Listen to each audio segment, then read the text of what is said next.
Court, all rise, please.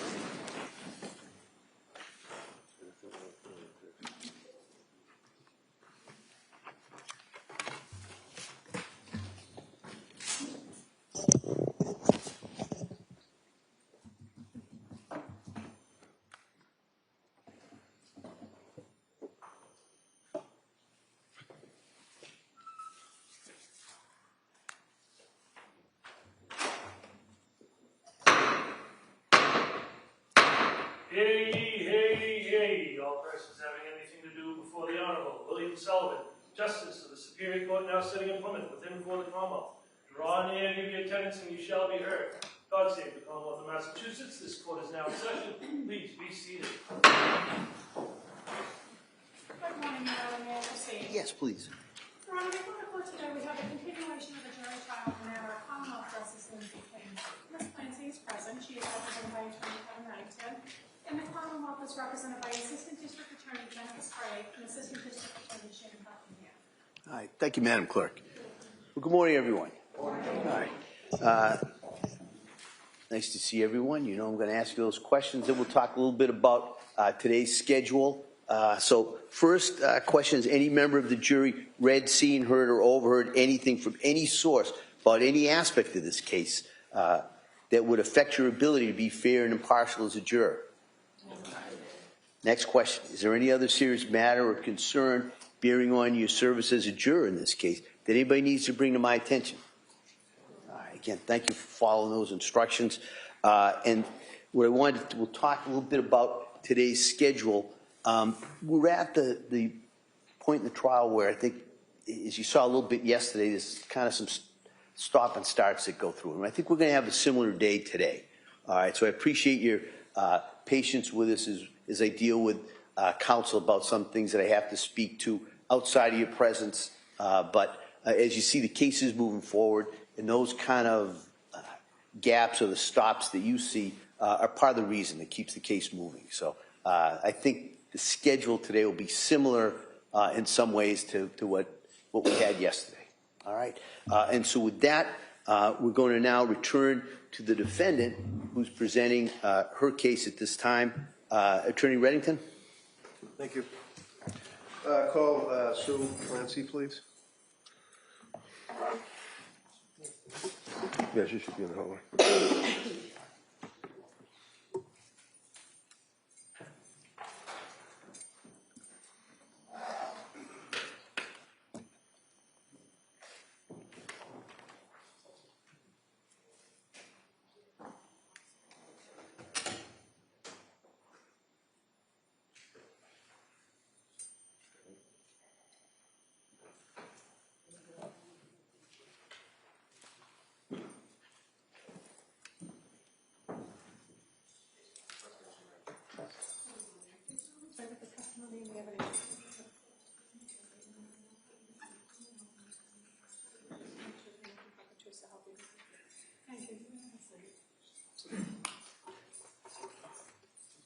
Good morning. Good morning. I'm just going to ask you to speak into that microphone, keep your voice up if you could. All right. Counsel. Good morning. Good morning. If you guys keep your voice up so officers here can hear you as well. Thank you. And just tell us your name and spell it, please. Susan Clancy, S-U-S-A-N-C-L-A-N-C-Y. And what time do you live in? Situate. And you're married to Chris Clancy? Yes. And both you and Chris are mother and father of Pat Clancy? Correct. And you are obviously with and know Lindsay. Yes. Tell us what your relationship was with Lindsay, how you knew her, and things. Lindsay married my son Patrick, and we had a very good relationship. And did you have occasion to go to their home Yes. in Weymouth on occasion? I did. And then in Duxbury as well? Correct. And obviously, you and your husband were the grandparents of the 3 little kids. Yes. And how was your relationship with the babies? Beautiful. And tell us how frequently, to your memory, you were able to visit with your son, Lindsay, and of course your grandchildren. At least a couple times a month we would see them. At some point, oh, by the way, what do you do for work? I'm sorry, an RN? I'm RN. And what type of any I focus? worked in the labor and delivery room for about 38 years. 38 years in labor and delivery, Correct. helping women that were having babies, and Correct. obviously you kept up with the studies and continuing education and things. Yes, I did. To that extent, in your capacity as an RN with 38, well back then it would have been 35 years of experience, I think. Yes. Fair to say that you, as I said, you would keep up with all of recent developments in postpartum psychosis, postpartum depression, all of that. Somewhat, but I mainly just was in the delivery room. So were you aware of the various physicians that were in the forefront, if you will, of postpartum studies as it relates to medicine? Yes. And would one of the people that you were interested in be a person by the name of Dr. Meg Spinelli? Yes. And can you tell us who Meg Spinelli is? I don't really know Meg Spinelli well. We've spoken a couple of times. I believe she specializes in postpartum mental health. And have you met with her before? Not in person. Okay. Did you at some point ask Dr. Spinelli to help out at your hospital, and I guess they call it a rounds lecture? I asked her to bring on her experience and education in that area and share it with my colleagues. Did she do that? She did. And as time went by, dealing with your job, your family, your son, daughter-in-law, grandchildren, did you notice in 2022, after Callan was born, any change in the personality, if you will, of Lindsay? Several months after that I did. Would that be sometime in the fall? Yes. And can you tell the jurors, being as close as you were with the family, well, let me back up. As a mother-in-law, did you have any observation to observe Lindsay with her kids? Yes. Can you tell the jurors about how you saw her acting with her children as a mother? She was very nurturing, very loving. She was a wonderful mother. Wonderful. Did you ever see her treat her middle son, Dawson, bad because you didn't like him? No. Did she love Dawson, in your opinion? She loved her children, all of them, very, very much. And during that period of time, in, let's say October, November of 2022, what did you observe about Lindsay? She reached out to me in November and told me that she felt unwell. Did she describe any symptoms for you? She did. Tell the jurors what she said. She felt, mostly she had insomnia. She was losing her appetite. She was very anxious and sad. Did she tell you that she was seeing doctors? Yes. And at some point, did you recommend, did she come to you and ask you for help regarding seeing a doctor? Yeah, she asked for my support. And did you obviously gave it to her? Yes. And what did you do to make any recommendations for her? I reached out to my colleagues who were running a clinic for women that were struggling postpartum. Would that be the South Shore? Yes, correct. And at some point, as a result of your intervention, was a nurse practitioner, Julie Hall, agreeing to step in and help out? Yes. Did Lindsay see Julie? I believe she did. And you really pretty much were out of the mix at that point. You basically made the connection, knew that she was on there, right? Correct. Did you find that Lindsay was interested at all times in trying to get better and see doctors? Very much so. Did you find at all, do you have an opinion with your observations of Lindsay as to whether or not she was offered help and would just spurn it and not see doctors and not have She was treatment? begging for help. And during that period of time, you were there for her by text and by telephone and in person. Correct. Now, during that time that you were, let's say November and into December, the holiday season, do you recall the holidays for 2022? Yes. Can you tell us, was that a fun time for the Clancys? Lindsay was struggling. We were all very concerned. you knew in January, New Year's, actually, that she ended up going Yes. to the McLean Hospital. Yes.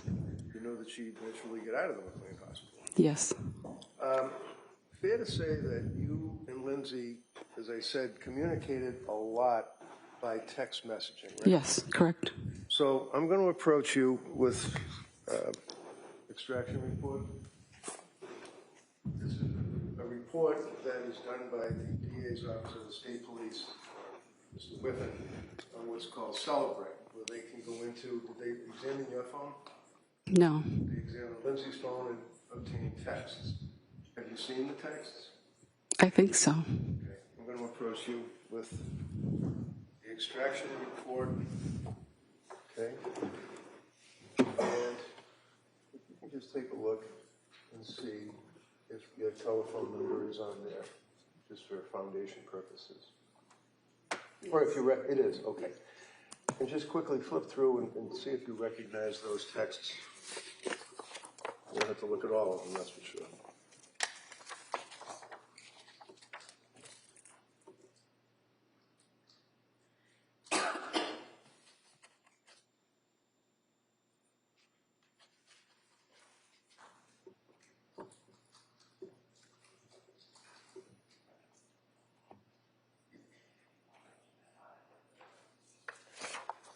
They appear to be texts between you and Lindsay? Mm-hmm. Okay. Your Honor, I'm not going to go through each and every text. What I'm going to suggest is I would offer this, and then the jurors would be able to look at what they wish. Any objection? Your Honor, Kamal just makes the same objection previously made about cumulative. All right. Over the Carmel's objection, that may be admitted. Thank you.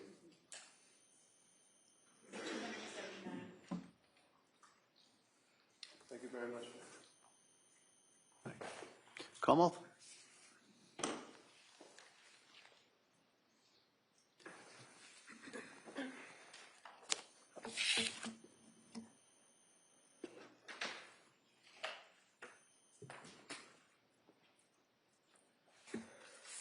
Good morning. Good morning. So you indicated that you were a labor and delivery nurse for 38 years. Mm-hmm. And what hospital was that? South Shore Hospital. And early on in the defendant's career, did you work with her? Briefly. Okay. And she then went to Mass General, correct? Yeah, she was a student at the time. Okay. And you stated that you are aware of a doctor named Meg Spinelli, correct? Yes. Did you reach out to her in this case? I don't remember exactly how she and I connected. I don't recall. Well, you indicated that you connected with her in a professional capacity to have her come to your hospital, right? Yes. But as far as her role in this case with the defendant, did you reach out to her for that? I don't think I did. I don't recall. Now, you said that you began to notice some issues in, defense counsel said October, November, but fair to say you weren't aware of what was going on until she texted you on November 16th when she was at the emergency room? Yes. And that was at South Shore Hospital? Yes. And you actually met her there at the emergency room? Yes. Was she by herself or with Patrick? She was by herself. Did you know how she got there? She drove. She drove herself to the hospital? Correct. And she was in the emergency room for a while, correct? I don't know how long, probably an hour, maybe 2 hours. Well, you went down when you knew she was there, sat with her for a little bit, went back upstairs to because you were working that day, right? Correct. I wasn't able to go down immediately. I had to wait about an hour and a half, and then I went down. Okay. And then you sat with her for a little bit, went back up to work, right? Yes. And then you came back down at some point before she was discharged. Yes. Counsel, can I see it sidebar just very briefly?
So, Mrs. Clancy, you came down to the emergency room and you sat with her for a while, correct? Yes. And did she tell you why she was there?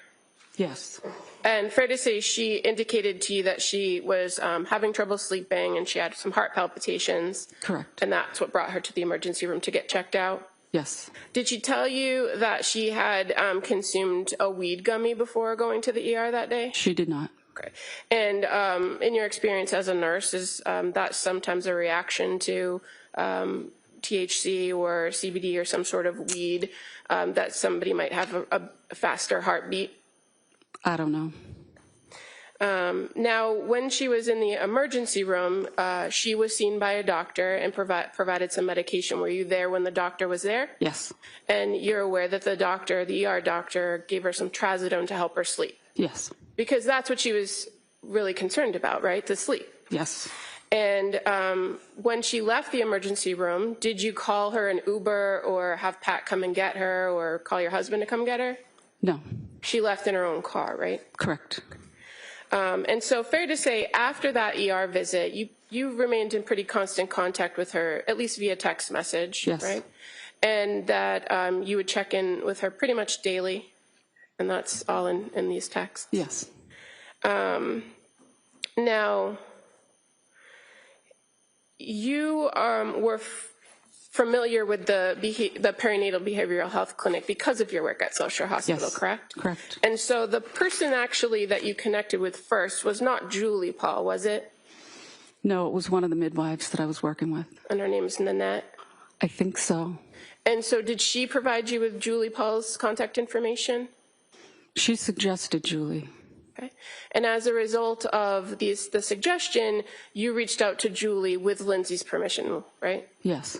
And you said that at that point you made the contact, knew she had spoken to Julie, and you kind of stepped back from the clinic. Mm-hmm. Yes.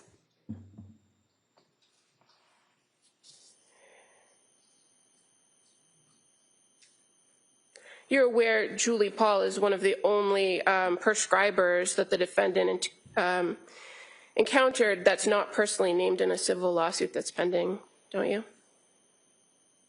I'm not sure. Now, so the ER visit's on the 16th. Contact is made with Julie Paul on November 20th, right? It sounds right. Okay. And that would have been your phone call to her first. I don't remember exactly. In the time period, well, you knew she was going and going to see providers and meeting with Julie and going to the clinic. Did you offer to help out more with the kids? Yes. You were still working full-time at that time, weren't you? Yes. So fair to say it was kind of limited based on your schedule? Correct. Did you have a normal schedule that you worked at that time period? I don't know what you mean. Well, as a nurse, did you work day shifts? Did you work mids? I worked the day shift. So did you offer to watch the kids at nighttime? I don't remember exactly. Did the kids come to stay at your house overnight so that she could get some sleep? No, they didn't.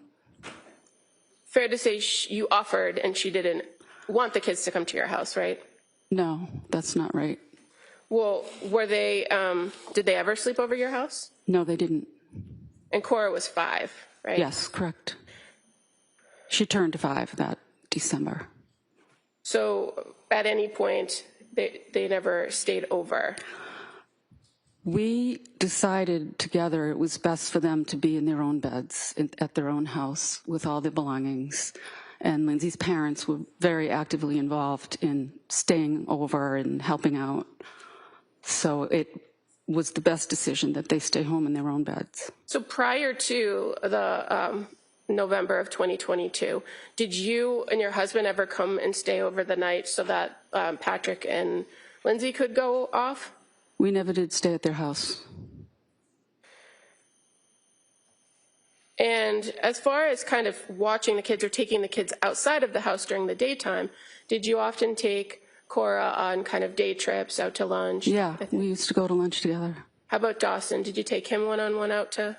Not as much. He was younger. And how about Callan? Did you ever take him out of the house without Lindsay? No. And are you aware that Lindsay told one of the therapists that she wasn't close with you as in-laws? And that I didn't know that, no. That she said she doesn't generally allow the in-laws to watch her children? I did watch the kids. Okay, but are you aware that she told the therapist that? No. Are you aware she told the therapist that she didn't have any particular reason why and that they don't bug me about it either? I didn't know any of that. Now, Lindsay, the defendant, she communicated with you via text about her issues with sleep and the medication she was taking, right? Yes. And as far as the ER visit where the trazodone was prescribed, do you recall having a back and forth conversation with her about that it's okay to increase it if you weren't getting any relief? The doctor told her that, so I repeated that. Okay. And so you're aware that she was, in fact, increasing the dose? I did not know that.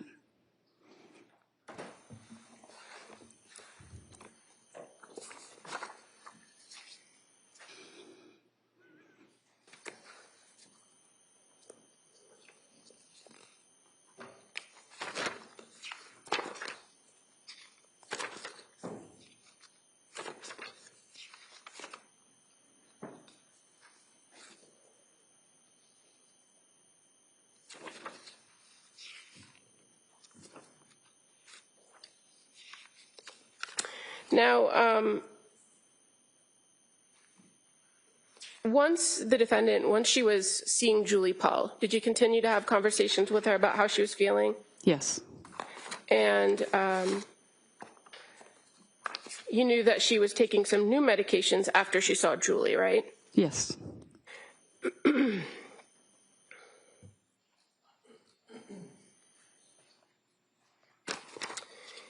And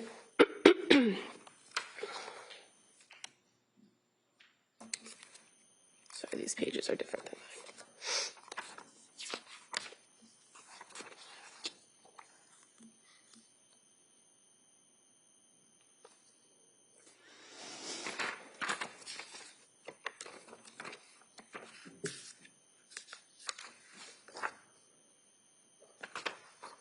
At some point, after being prescribed some medication, you recall that Lindsay told you that she thought she developed a benzo dependency, correct? I vaguely remember that. That would be on November 29th, where she says, I just deep down inside of me feel that I've developed a benzo dependence after just 2 weeks of using it, and I feel like no one is hearing that and addressing it, and we keep throwing different meds in the mix that aren't really addressing the real issue. Do you recall that message? It sounds familiar. And she asks you, or you respond, so hard, I don't know what to do, so should you not use it? And she responds, I guess not, but then I don't sleep, right? Do you recall that? I can't say for certain. It sounds right. Okay. I don't remember a lot of specifics.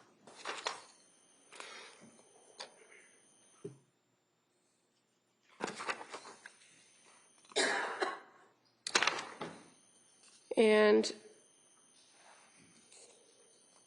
on November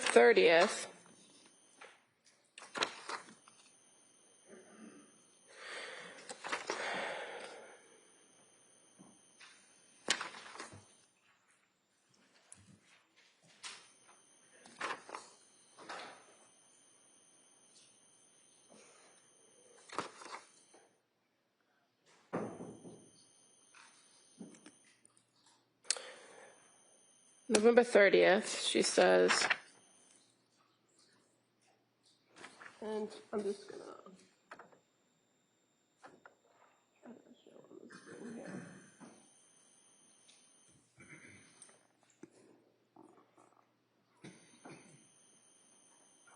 She says, I'm not okay and I'm terrified of taking meds tonight. Do you see that in the green? Yes. And then your response is, why are you scared? Why happens if you don't take them? What are you afraid of? What about Ambien, right? You're actively trying to help her kind of figure out the medication. Yes, there were a lot of medications. You're aware she wasn't prescribed all the medications at one time, but just that a lot of different combinations were kind of thrown around as options, right? It seemed confusing.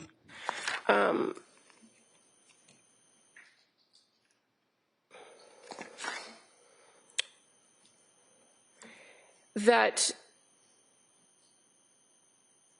she's very clear, and she tells you which medications she's taking, right? Ativan and Remeron. Probably. Okay. And then she also tells you on November 30th, when you're talking about it, she says, I know they take time to reach a therapeutic level to have the desired effect, right? Do you remember that? Yes. And then you respond, exactly. And she tells you that she's just depressed, and she thinks it was brought on by the medication, right? I don't remember that. Okay. Well, on November 30th at 7:52, I was never, ever this depressed. It was brought on by the medication. Did you say that, or did she say that? She probably said that.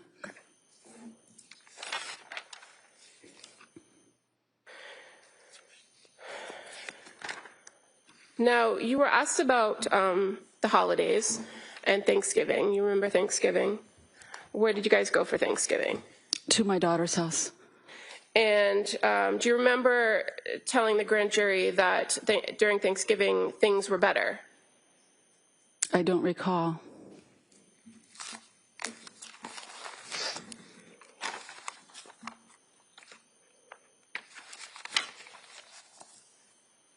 Well, do you remember her saying that she said things were better? Do you remember that? Vaguely. Okay. You were asked, what was Lindsay like during the big Thanksgiving gathering? What observations did you make? Answer, she smiled. The girls all had Thanksgiving t-shirts on that sort of matched. We took a picture. She mostly focused on the kids and interacting with the cousins and the aunts and uncles. At one point, she went off a little into the distance, and I approached and asked her how she was doing, and she said, I'm trying hard to get better. I'm still working at it. I asked about her sleep. I thought that was important, and also the fact that she lost some weight. She didn't have an appetite, and she said things were getting better. Okay.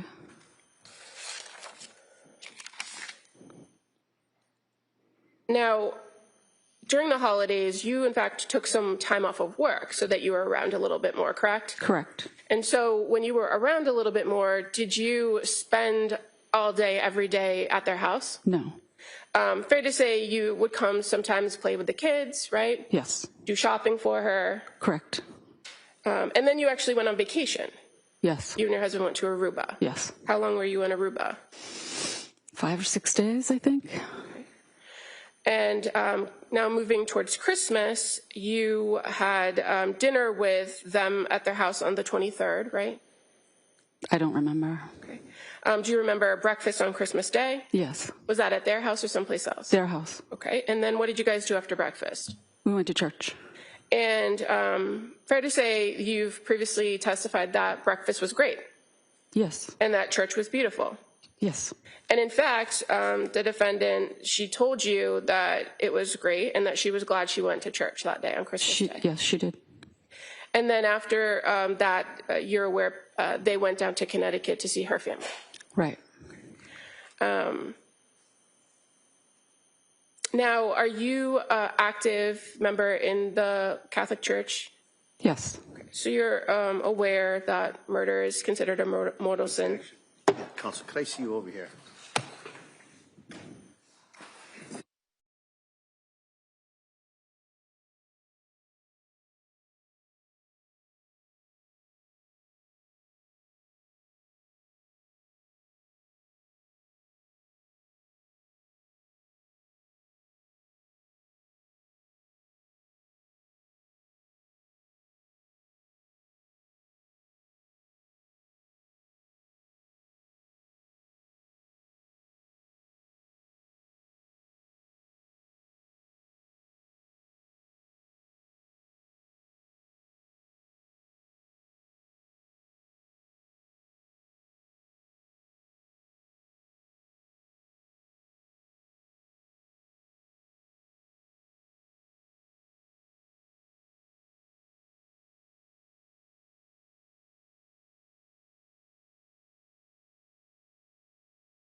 All right, and what that means is you are not to consider it for any reason or any purpose, okay?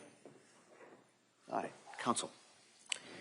So you were aware, Mrs. Clancy, about the stay at McLean Hospital from January 1st to January 5th, correct? Yes. And did you come to the house to help with the kids during that time period? Yes. And fair to say, when she came home on the 5th, there was a party for Cora on the 7th. Yes. Did you go to the birthday party? No. Were you at the house much between January 7th and January 24th? I don't remember. Do you recall previously reporting that you hadn't been at the house? I don't remember.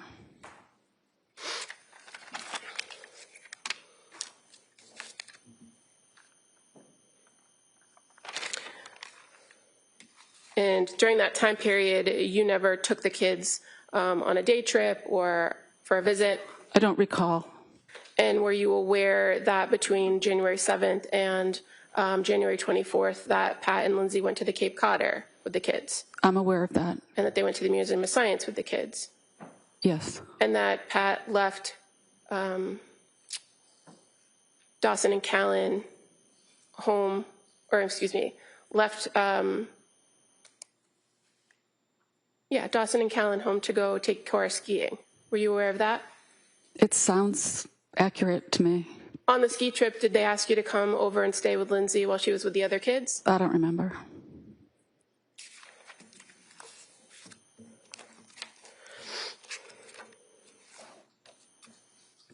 And you were asked on direct examination about Lindsay going to see providers, and you said, I think she was begging for help, right? She was.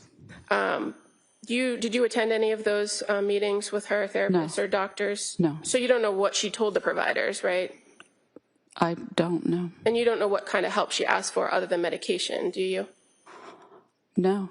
And do you know whether there was any other options offered to her other than McLean, like a partial hospitalization program or intensive outpatient? Were you aware of those options? Yeah. And do you know if she went? She went to Women and Infants. So that's the one day where Pat dropped her off and went skiing and then came back, right? I believe so. I have nothing further.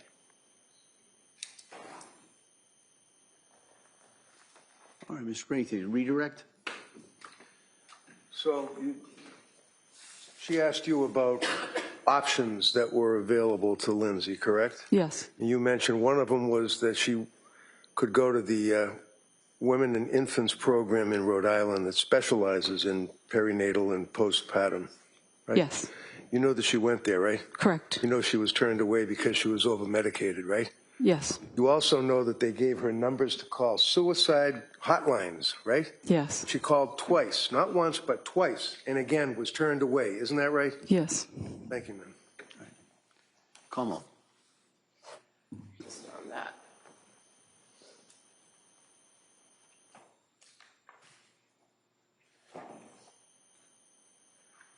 So you're aware she was turned away because she told you she was turned away, right? I don't remember the details of that visit or that day. You didn't review the records, did you? No. So you're not aware that they actually deferred to Pat and Lindsay reporting over medication? I remember something being said that she wasn't a candidate for that program. That's what I recall being told by Patrick and Lindsay. Okay. And that's because everything she described was reported connected to medication and occurred well after what's considered the postpartum period, right? I don't know. Well, you're a labor and delivery nurse. You know the postpartum period could be up to a year, right? I've heard it could be longer. But generally, it's within the first 12 weeks that you start to see some symptoms. I don't know. You're aware that she was sent from Women and Infants with actually several options, where it included inpatient treatment for medication management, a partial hospitalization program focused on general mental health, or continued outpatient management. That's what she was sent away with. Okay.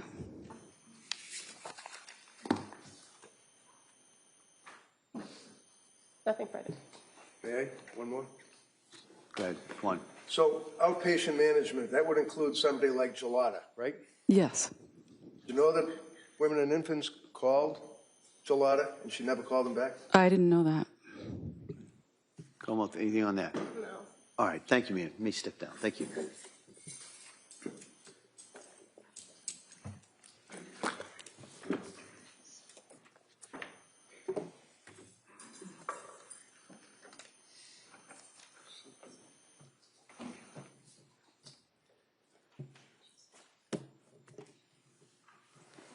All right, well, members of the jury, this is one of those stops I told you about we're going to have kind of throughout today. So I'm going to ask you to go back to the jury room, hopefully just for a short amount of time, and then we'll bring you right back in and we'll continue with the evidence. Okay? All rise, please. You're assessed.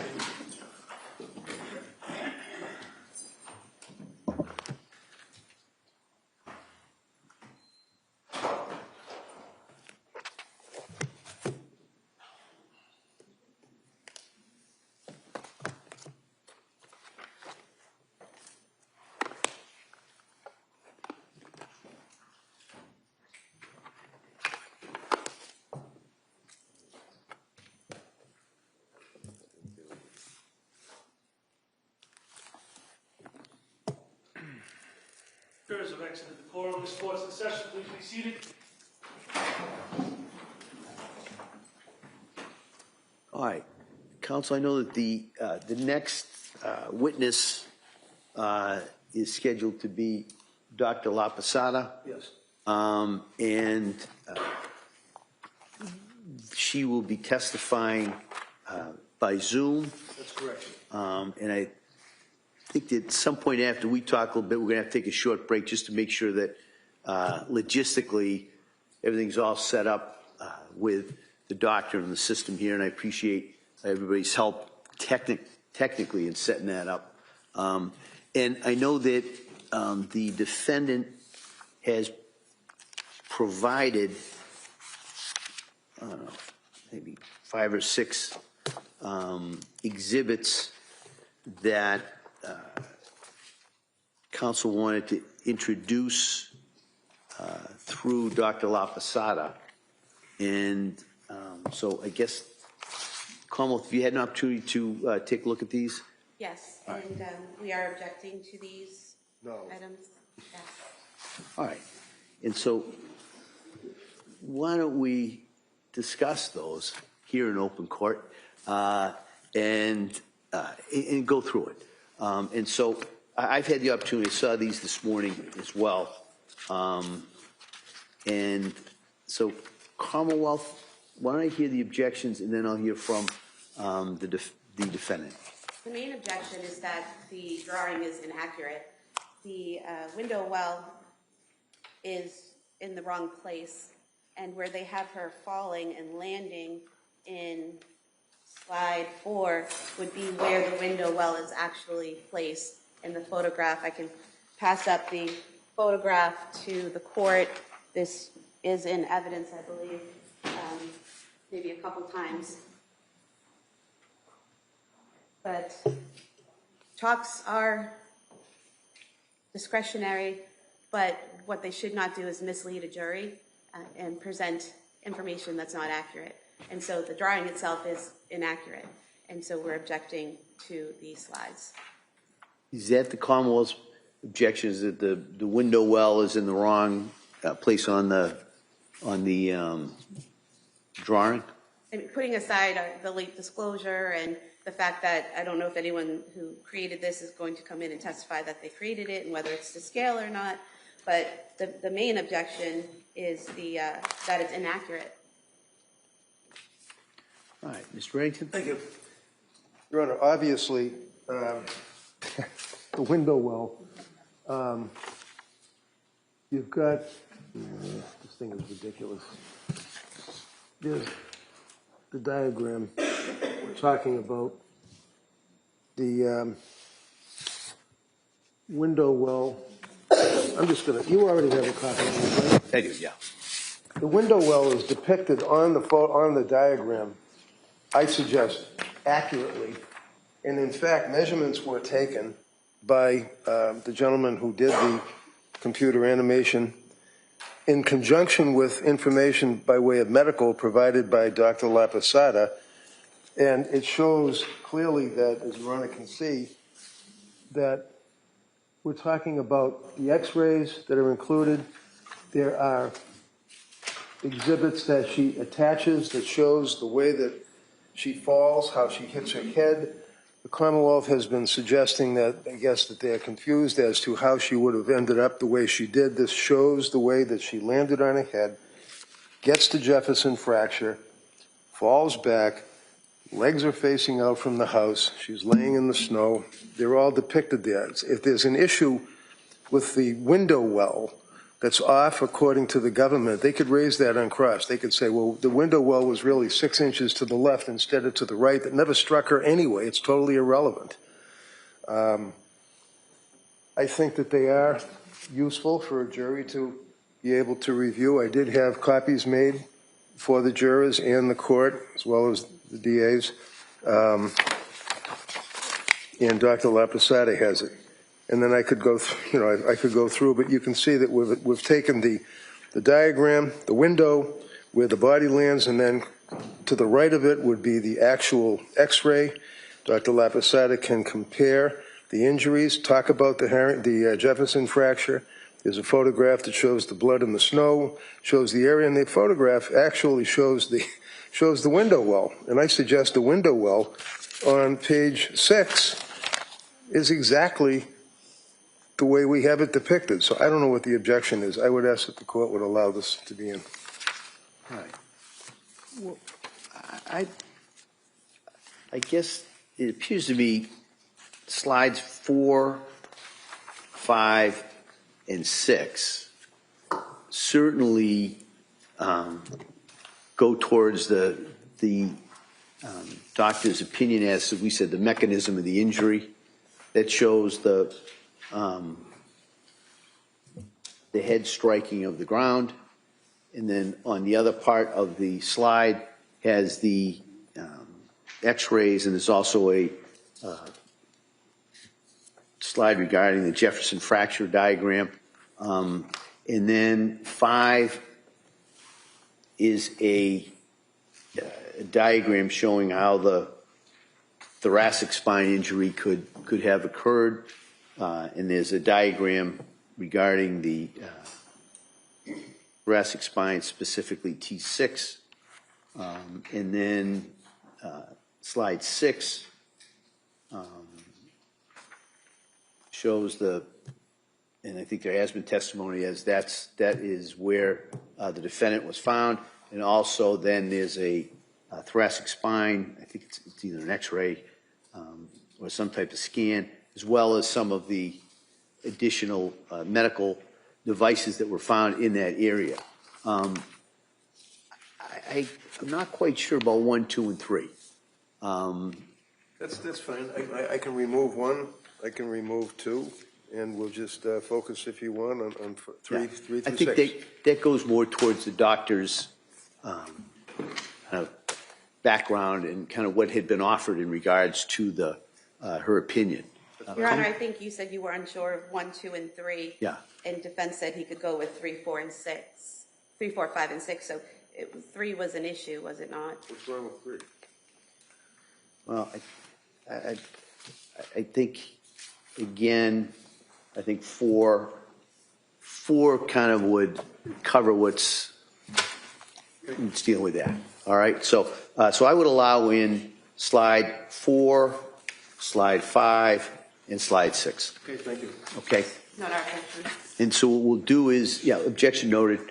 And then what we'll do is take a short break at this point, set up the Zoom call. Also, I know we're going to have to probably make certain changes to the jury book that was going to be presented. So the only slides that will be in that book will be, like I said, just so we know. 4, 5, and 6. Yeah, just so we know which ones we're talking about. Okay. There's a book? Well, no, it's not a book. It's just Laura stapled together all of the exhibits. All right. So just so we know what we're talking about, right? 4. Yes. And 5 is the thoracic spine. Yes, and like I say, I've got enough for the jurors plus you and the DA's.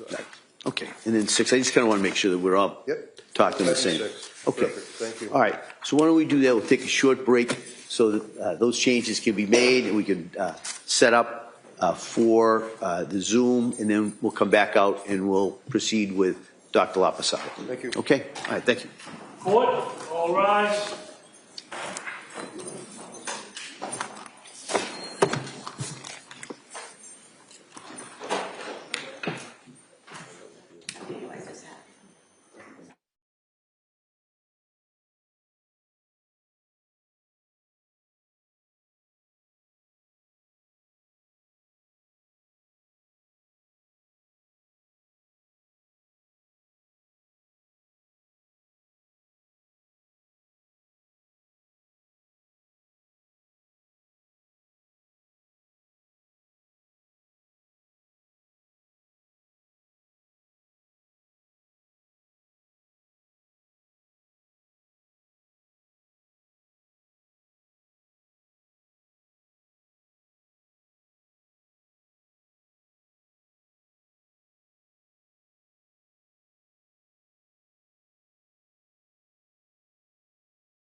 This court is back in session. You may be seated. Your Honor, for the first court, this is the matter Commonwealth versus Lindsay Clancy. All parties are present to see.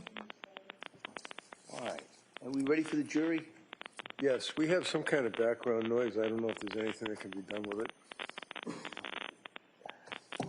I know, I'm not sure. I'm probably the wrong person to ask in regards to that. I'm right behind you.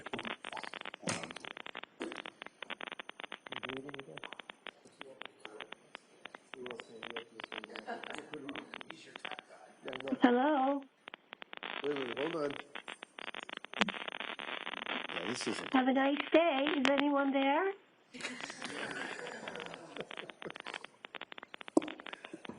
Hold on, Doc.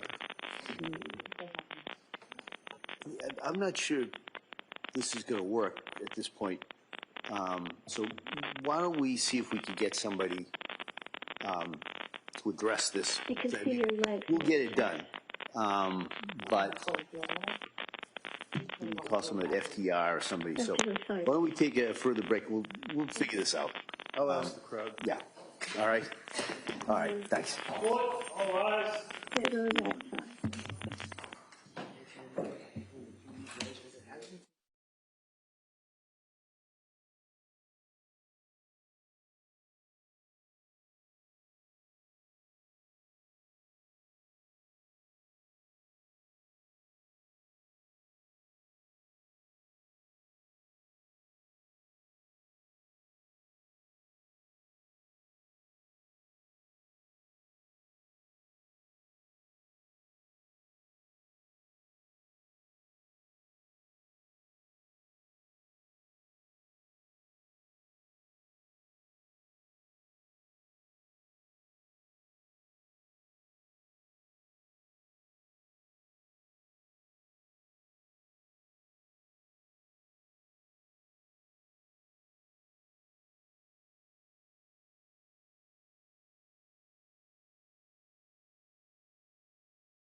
This court is back in session. Please be seated. For the purpose of the relevant defendant, Commonwealth versus Lindsay Clancy, all parties are present excluding the jury. All right, so I think probably it makes more sense to address the, whatever the technological issues were on the Zoom. Maybe that could be done during the lunch period. And then we can go forward. I know the defense, next witness would be, is it Dr. Condi? Yes, Donald Condi, C-O-N-D-I-E. And I know that we had talked about a possible voir dire in regards to Dr. Condi.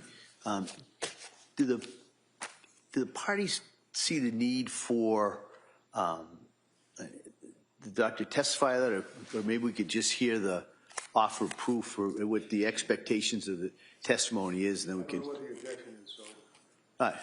Yeah. Well, so the objection is that we were provided with an affidavit. The original affidavit that was provided, counsel agreed that it referred to standard of care, which is not the issue in this case. It really reflects his opinions in a civil case. So we were provided another affidavit, which appears to factually have the same numbered paragraphs and just deletes the ultimate opinion section and adds that Dr. Tufts and Nurse Gelato were aware that Lindsay was experiencing symptoms of suicidal ideation and a critically deteriorating condition while under their care and failed to take reasonable steps. So it's unclear from his affidavit what exactly he's going to testify to. Is he going to just reiterate everything that has been presented in the records, everything that we would expect defense counsel to offer through expert testimony in the criminal responsibility era about the medication regimens that the defendant was on over the course of several months? Because if that's the case, then I would suggest that this is cumulative testimony and that it doesn't need to be presented in this manner to the jury. But let me ask this, similar to the question I asked earlier, to a similar objection regarding cumulative. The defense hasn't put it. This is their first witness in regards to that. Wouldn't the cumulative analysis be done if there's a follow-up expert that would be addressing these areas? Potentially, but that then becomes the defense's strategic choice about whether if they're going to call Dr. Condi for this piece of it and the other experts for another piece of it. It's unclear, especially where the reports we've been provided by Dr. Spinelli and Dr. Zeisel talk about polypharmacology as part of the basis of their opinions in this case. So it's difficult to assess that, and obviously flagging it and objecting at this point based on what we know the anticipated evidence to be. So I don't know if a proffer is necessary at this point to outline what exactly he expects Dr. Condi to say and how that differs from the opinions of the other experts. It seems to me that the main objection may lay in regards to Dr. Spinelli then, whether or not, it depends on what her testimony is and how that overlaps with whatever Dr. Condi's is at this point. If I may, Judge. Yeah. And I appreciate the fact that you recognize that we have not yet put on a doctor yet. I don't have to accept their evidence. I don't have to accept their doctors. Our doctors, this is our first doctor, who is a very qualified psychopharmacologist. I expect to elicit from him the treatment, very briefly, that she received and the medications that she was on and the effect of these medications as it relates to her condition when she was seeking medical help. That's it. I'm not going to get into criminal responsibility with him. I'm not going to get into lack of criminal responsibility with him. Basically, psychopharmacology and the treatment that she received. He's not going to, be criticizing what Gelato did, what Tufts did. He's just going to detail her condition according to the medical records and the medications that were provided. I am well aware and very experienced in trying jury cases and know when you lose the jury. I know when you lose. I'm not going to have Dr. Zeisel and I'm not going to have Meg Spinelli wax eloquently for hours and bore the jury to death. I'm going to get right to the chase. Dr. Spinelli is a well-qualified doctor on the issues of postpartum psychosis and postpartum depression and treating a pregnant woman and or a postpartum perinatal client or patient. Dr. Zeisel is a general psychologist and will be discussing a number of issues, as you're well aware, because he's been involved with Lindsay for literally 3 years, 46 times he's seen her or something like that. So I'm going to focus their testimony on those fields. I don't think it's necessary for us to have Dr. Condi get up here on a voir dire so that they can hear what he's going to testify to. I'm not going to have him rambling or going off the script. He signed an affidavit, which is even, I think, better than a medical report, you know, that you usually get. So they have plenty to cross-examine him from. All right.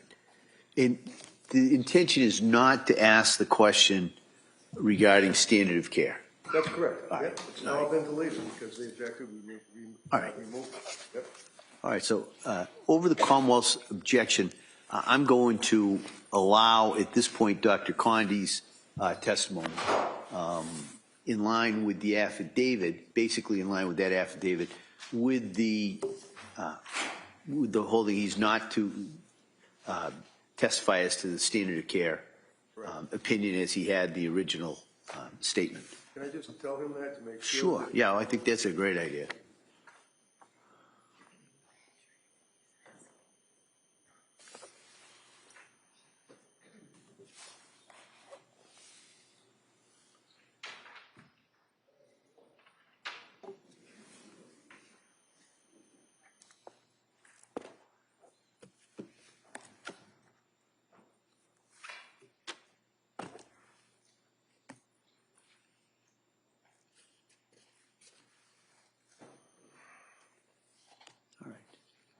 So with that, counsel, we ready for the jury? Yes, we are.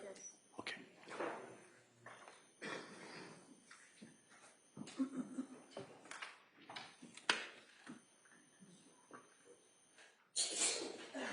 Good. God bless you.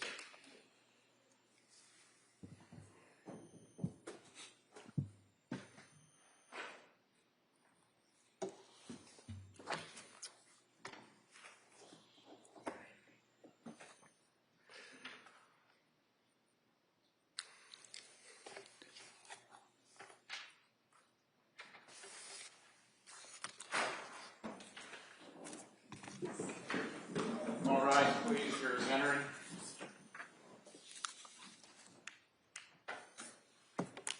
Could we approach while they're coming in? Sure, yeah. Counsel.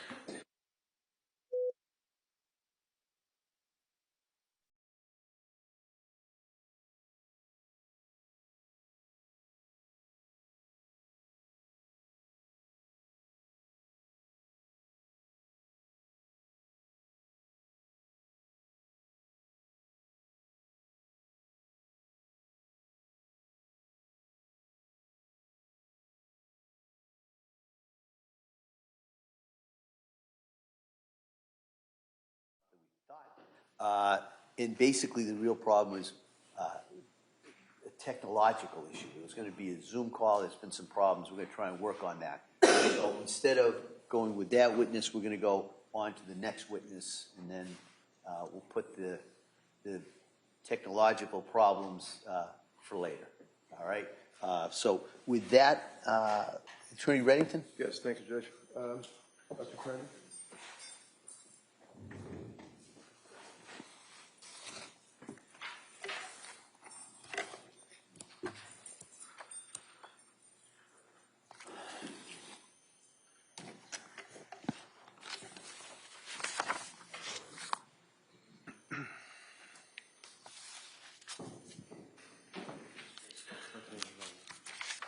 Good morning. Do you solemnly swear that the testimony and the evidence you shall give not coming between the Commonwealth and the Thank you, sir. You may have a seat. All right, good morning, Doctor. Morning, Your Honor. All right. All right, Attorney Reddington? Thank you, Judge. Doctor, could you keep your voice up so all the jurors and counsel can hear you and tell us your name and spell your last name? My name is Donald Condie, C-O-N-D-I-E. And tell us, what do you do for work, sir? I'm a child, adolescent, and adult clinical and forensic psychiatrist. And can you tell us your background as to where you went to school and when you got your medical degree and things of that nature? I graduated from Tulane University, then spent some time in graduate school at the University of New Orleans, then went to medical school at Louisiana State University in New Orleans. And then I came to Boston to the Massachusetts Mental Health Center to train in psychiatry. And where is that? The Massachusetts Mental Health Center was at 74 Fenwood Road. That building has been demolished, and now they're at 75 Fenwood Road in Boston. I was referring to more like, is that affiliated with any particular medical schools? Yes. What is it? Harvard. And what years were you working at the Mass Mental Health Center affiliated with Harvard? I started there after medical school. I graduated in 1982 from medical school, was an intern in 1982 to 83, and that was a Harvard-affiliated internship, and then residency was 83 to 85 for adult training, 2 years, then 85 to 87, which is 2 years of training for child and adolescent. Then I did a forensic fellowship also at the Mass Mental Health Center. And during that year, I spent some time at Harvard Law School as a visiting fellow. And do you have, or did you have any board certifications that you can tell us about? I'm board certified in adult and child and adolescent psychiatry. Do you have a particular focus also on medications that are utilized in the course of psychiatry? Yes, I've spent a great deal of my career treating people in the state system with psychotic disorders and mood disorders. Tell us a little bit about that. Was there one particular period of time that you worked with literally more than 100 people that had serious psychotic disorders? Well, the Massachusetts Mental Health Center was a state inpatient facility. So we had many people with either no insurance or mass health insurance. Probably at least half of the patients at any given time would have had psychosis or a major depressive disorder.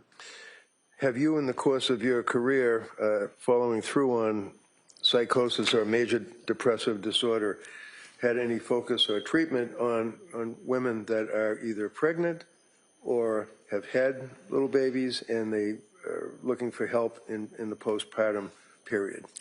Yes. Tell us about that. Well, starting in my residency, so in 1983, we had several patients at the Massachusetts Mental Health Center who were pregnant and were also sometimes afflicted with psychosis. We also had people who had delivered a child but were then hospitalized, sometimes with a psychotic depression or sometimes with simply suicidal ideation. And I've encountered that very frequently since then. I was for 14 years the chief medical officer of VinFen, which is a very large agency with contracts from the Department of Mental Health and the Department of Mental Retardation in Massachusetts and in Connecticut. We ran about 350 group homes, about 10 people per home, so maybe 3,500 patients. We frequently had people who were pregnant and were taking medications for psychosis. Sometimes after delivery, the severity of their psychosis would increase. So I'm fairly familiar with that phenomenon. Doctor, how many years have you actually been practicing now as a physician? I've been a licensed physician in Massachusetts since 1983. So what's that, 83, 90, 2000, 2026? Okay, about 40 years. Yeah, a little more than 40 years. Okay. From 1990 through 2012, were you affiliated with forensic child psychiatry with Mass General Hospital? Yes.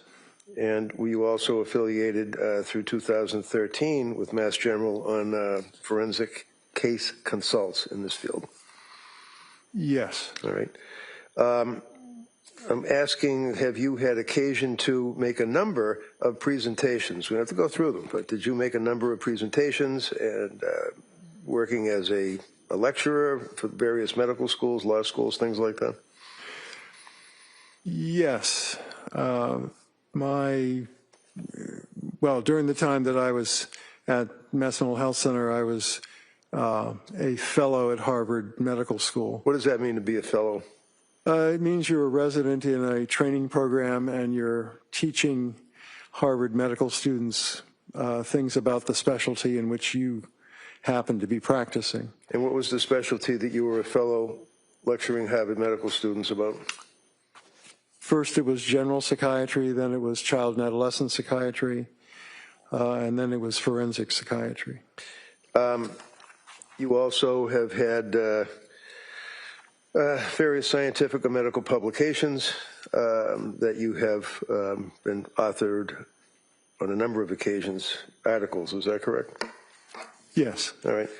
Your Honor, I'd offer his CV if I could, just if, as an exhibit, if that's accepted. Como? Okay, that may be admitted. Thank you.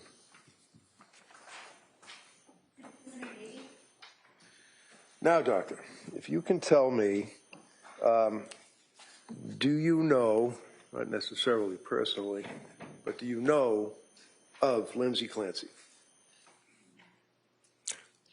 I know about the case in general, but I don't know anyone personally. Now, you have never met her, is that correct? That's correct. You've never talked to her, right? Never have. You've never evaluated her for what's called criminal responsibility, is that correct? That's correct. I have not. I consulted with you for purposes of psychopharmacology and issues like that in this case, is that right? Yes. Fair to say that we've had a number of conversations in the evening, off hours, about various medications administered to women that are pregnant or postpartum, is that right? Yes. Excuse me. Can you tell the jury, in a summary, what documentation, medical records, police reports, things of that nature on this case that you've had a chance to review? Well, I've reviewed the records of Rebecca Gelada, the nurse practitioner, Dr. Jennifer Tufts, the psychiatrist that saw Ms. Clancy. I've reviewed the Brigham and Women's Hospital records and the women and infants records. I've reviewed the McLean records. And I might be leaving something out. You know about her background as far as her employment as a labor and delivery nurse and her family, her 3 children and her husband that she was married, right? Yes, I'm familiar with that. Okay. So if I could, Doctor, direct your attention to, let's say, the fall of 2022, end of September. Can you tell us what Lindsay's status was as far as maternity leave with work and any complaints that she had at that time regarding her mental state? From my, excuse me. Could I get some water? We've got some on the way. Thank you. Thank you. Appreciate it. Sorry, my allergies are kicking up.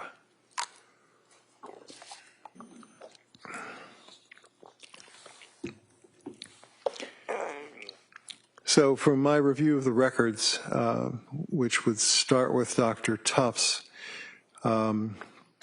records, my understanding is that Ms. Clancy was planning to go back to work as a labor and delivery nurse at Mass General She worked, I believe, the 12 midnight to 12 a.m. shift. And she began to experience, as she had to some extent after her first 2 deliveries, some postpartum anxiety, and consulted Dr. Tufts at that time. Now, after she had her 3rd child, Callan, was she in, would you strike that? It's fair to say she was in treatment with Dr. Tufts as a treating physician? Yes. Okay. And looking at your affidavit, I believe in paragraph 9, did you determine from looking at the medical records as to the time frame that Lindsay treated with Dr. Tufts? Yes. And what was that?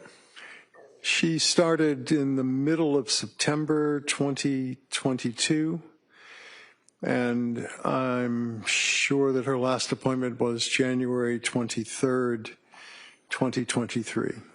Now, did you have a chance to review Dr. Tufts' medical records? Yes, I did. Can you describe them for us, please? They are somewhat sparse, and there are many check boxes in the records, but not a great deal of sentences that describe what was done during sessions.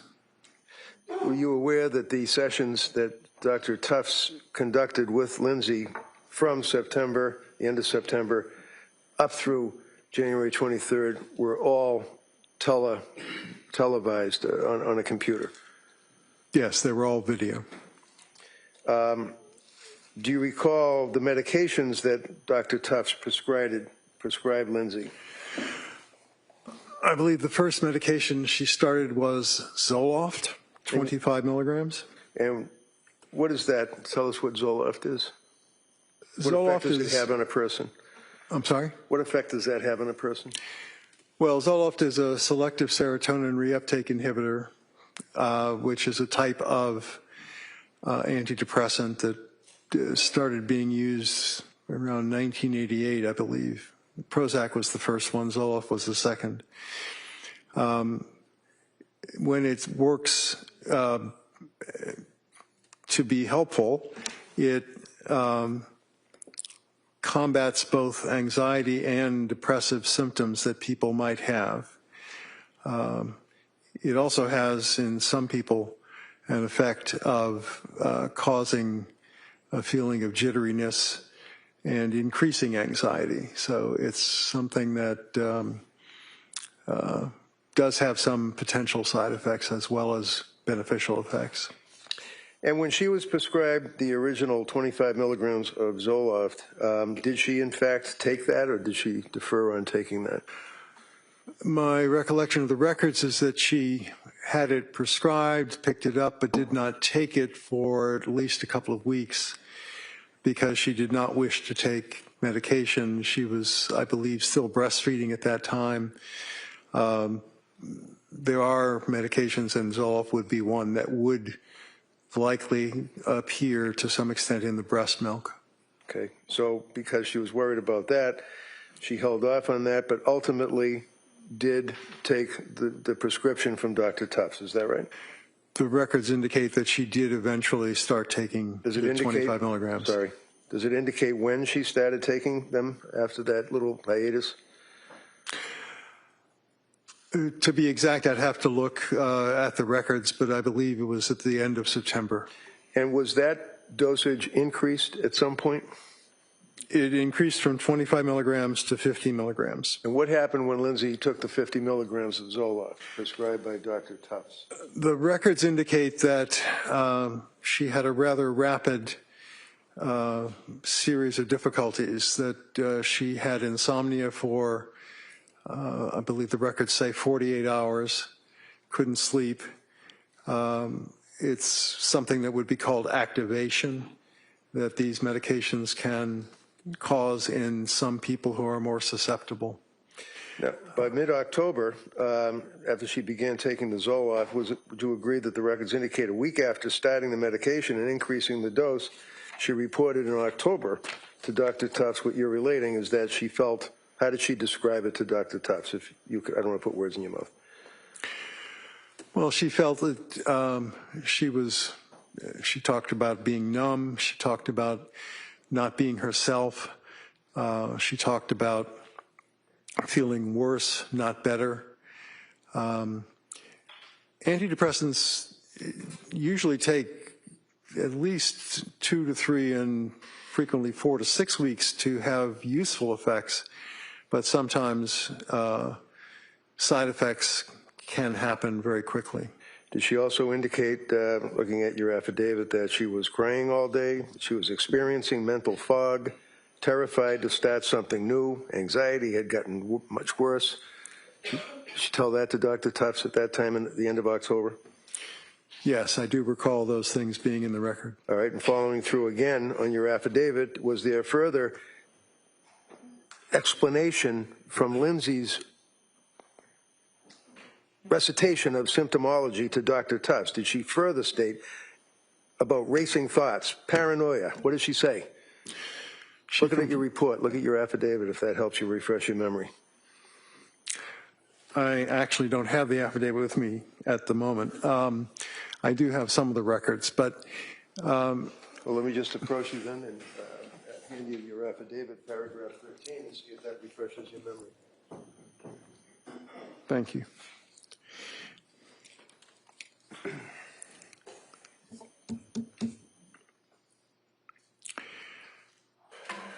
Yes. What did she say to Dr. Tufts? She reported, Dr. Tufts reported that Lindsay's psychiatric condition was generally deteriorating. That's a checkbox on one of the forms that her records. What did Lindsay say her symptoms were at that point? That she was having the racing thoughts, and that she was also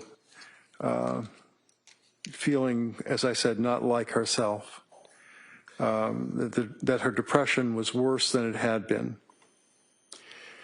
I believe that's also around the time that Dr. Tufts thought of trying a medication called Zulresso. Zulresso. Yes. And what is that? Is that you need that by way of injection? Yes, Zulresso is no longer marketed.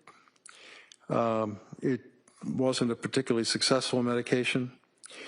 It requires a 60-hour continuous IV infusion. In a hospital setting or in a medical setting? You have to be medically monitored. It doesn't necessarily need to be a hospital, but those are not necessarily things that can be done outside of a hospital. So she didn't do the Zulresso though, right? She did not. Okay. It also costs $34,000 just for the medication, not for the monitoring. Okay. What's the next thing that happened with Dr. Tufts and Lindsay Clancy, sir? Well, if I look at my affidavit,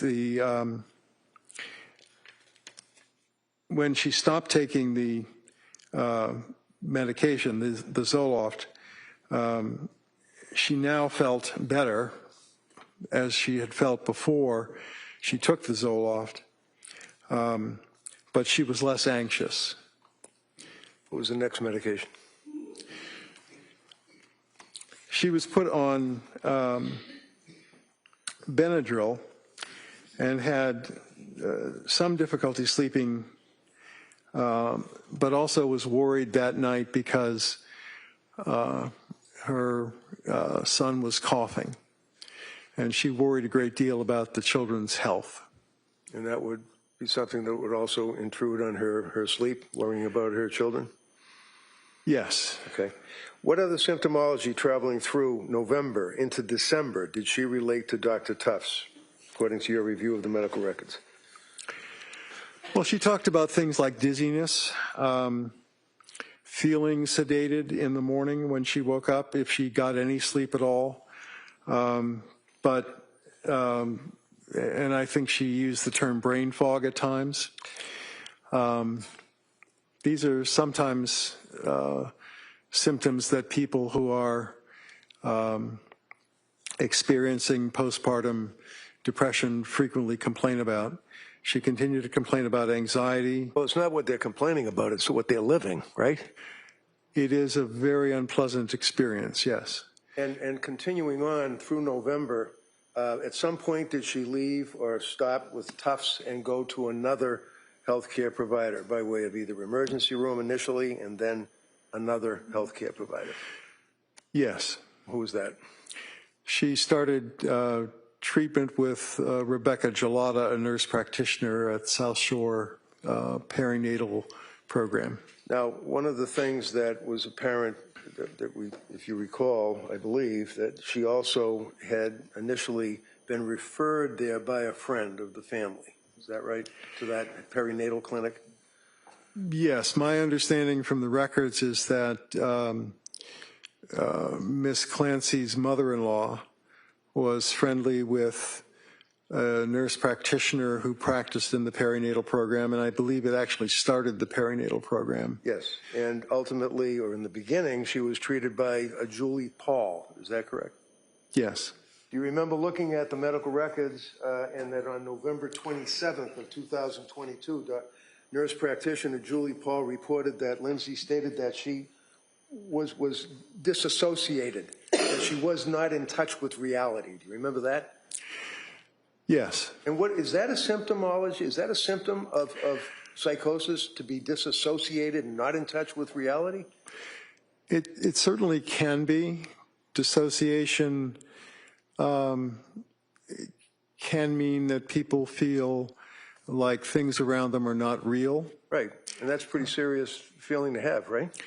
It is. And that's pretty common, unfortunately, with women that have postpartum psychosis, right? It certainly can be, yes. And what are the other symptomologies of postpartum psychosis, sir? Well, psychosis in general just means a lack of understanding of what's real as opposed to what is not.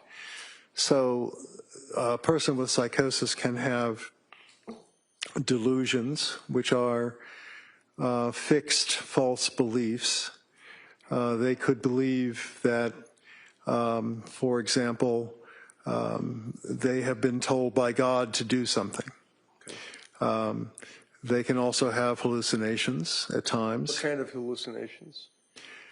Most people have auditory hallucinations, not visual hallucinations. Hearing. Is that correct? Auditory is hearing, right? Yes. Okay, as opposed to what?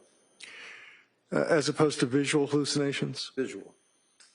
And in the course of reviewing the medical records, did you see that, in fact, that Lindsay had auditory, no visual hallucinations, but auditory voices? At times, she reported that she had heard a voice, yes. Okay. Do you recall that as the time went by that she, in December, do you remember seeing in the medical records that she was relating that she was heavy, that she couldn't get out of bed, that she couldn't bathe, that she couldn't react, she couldn't love, she couldn't feel? Do you remember any of that from looking at the medical records? Yes, those are all phrases that I recall from the medical records. They were all coming from her, right? Yes. To the doctors. Yes. That would be Dr. Tufts and then Dr. Gelada. Is that right? Nurse Gelada. Sorry, nurse practitioner Gelada. Do you recall, sir, that nurse practitioner Gelada prescribed additional medications to Lindsay during that period of time from November through December? Yes. Can you tell us what they were? I'd have to look to be sure, but I believe she continued the Benadryl at times. And there was some talk about the use of Buspar, but I believe that was Dr. Tufts. About the what? I'm sorry? I said it. I'm sorry? What was the word you just used? Oh, sorry. Buspar, which is the brand name for Buspirone, which is an anti-anxiety medication. Right. How about Remeron? Was there ever a prescription for Remeron? Remeron is a different kind of antidepressant, which helps people sleep a little bit and also sometimes helps their appetite. Yes, that was another. The answer is yes, she was prescribed Remeron? Yes, she was. And that's an antidepressant? It is. Is that mocking or similar to, but not exactly the same as the selective serotonin reuptake inhibitor, Zoloft, Prozac, things of that nature, right? It's similar in the sense that it has an antidepressant effect. It has some effect on serotonin. It has some effect on the adrenergic system as well. What? The adrenergic system. Adrenaline is a neurotransmitter. It's also a hormone that circulates if you are suddenly scared or something like that. You get a surge of adrenaline. So if you were in a near-miss car accident, you might find yourself shaking because adrenaline will flood into your system from the adrenal glands. But it's also a neurotransmitter, and mirtazapine has some effect on that. Now you said mirtazapine. Is that the same as Remeron? Yes, Okay. sorry. So it's two different names, generic and not generic. Mirtazapine is the generic name, and I was taught to use generic names, but Okay. yes, Remeron is. Around this time, Lindsay has been prescribed the Prozac, she had been prescribed the Remeron, she had been prescribed the Benadryl, she had been prescribed other medications very similar to the SSRIs. Is that correct? Yes. All right, and does the selective serotonin reuptake inhibitor, that's fancy word, what does it mean? Isn't that serotonin in your brain? Doesn't it block or in some fashion affect your brain? It's a little complicated to explain, but Well, let's explain serotonin. it. Tell the jury what serotonin means and what happens when you take an SSRI, please. Okay, serotonin in this sense is a neurotransmitter. The brain is a relatively complicated place. It has about 86 billion nerve cells. They've got thousands of connections to each other, but they're not like the wires in your house where you put two pieces of wire together, twist the copper, and then put a nut on that. Nerves don't touch. They go close to each other, but there's a space between them, and that's called the synaptic cleft. One nerve secretes a neurotransmitter into the synaptic cleft, and it moves over to the next nerve in line where there's a receptor. Serotonin does that in the synaptic cleft, but it's also taken back up by the nerve that secreted it so it's reuptaked. So a selective serotonin reuptake inhibitor slows down the reuptake of serotonin, prolonging its activity in the synaptic cleft, which causes the next nerve in line to be activated. I'm sorry that it's so complicated. So that's what serotonin is doing, and that's what a reuptake When a woman inhibitor is does. pregnant or has just had a baby, can you tell me what effect, for example, hormones have when a person has a baby? I know we're two guys, but I mean, do you know what happens when a woman has a baby? I've been at quite a few deliveries, yes. Okay. The fact is that many hormones increase. So progesterone is a hormone that many people have heard of. It's a component of birth control pills because it promotes gestation. So progesterone in a birth control pill fools the body into thinking it's pregnant, which means it doesn't, the woman doesn't produce eggs that could be fertilized, and that's the way the birth control pill works, or some of them do. Progesterone goes down very quickly after birth, as do many other hormones that are going up and then down after birth. So if the hormones go up, and if there's an overload, if you will, might be the wrong word, of hormones, what effect does that have on the human body? What effect does that have on a woman who's just had a baby? Well, it's quite complicated.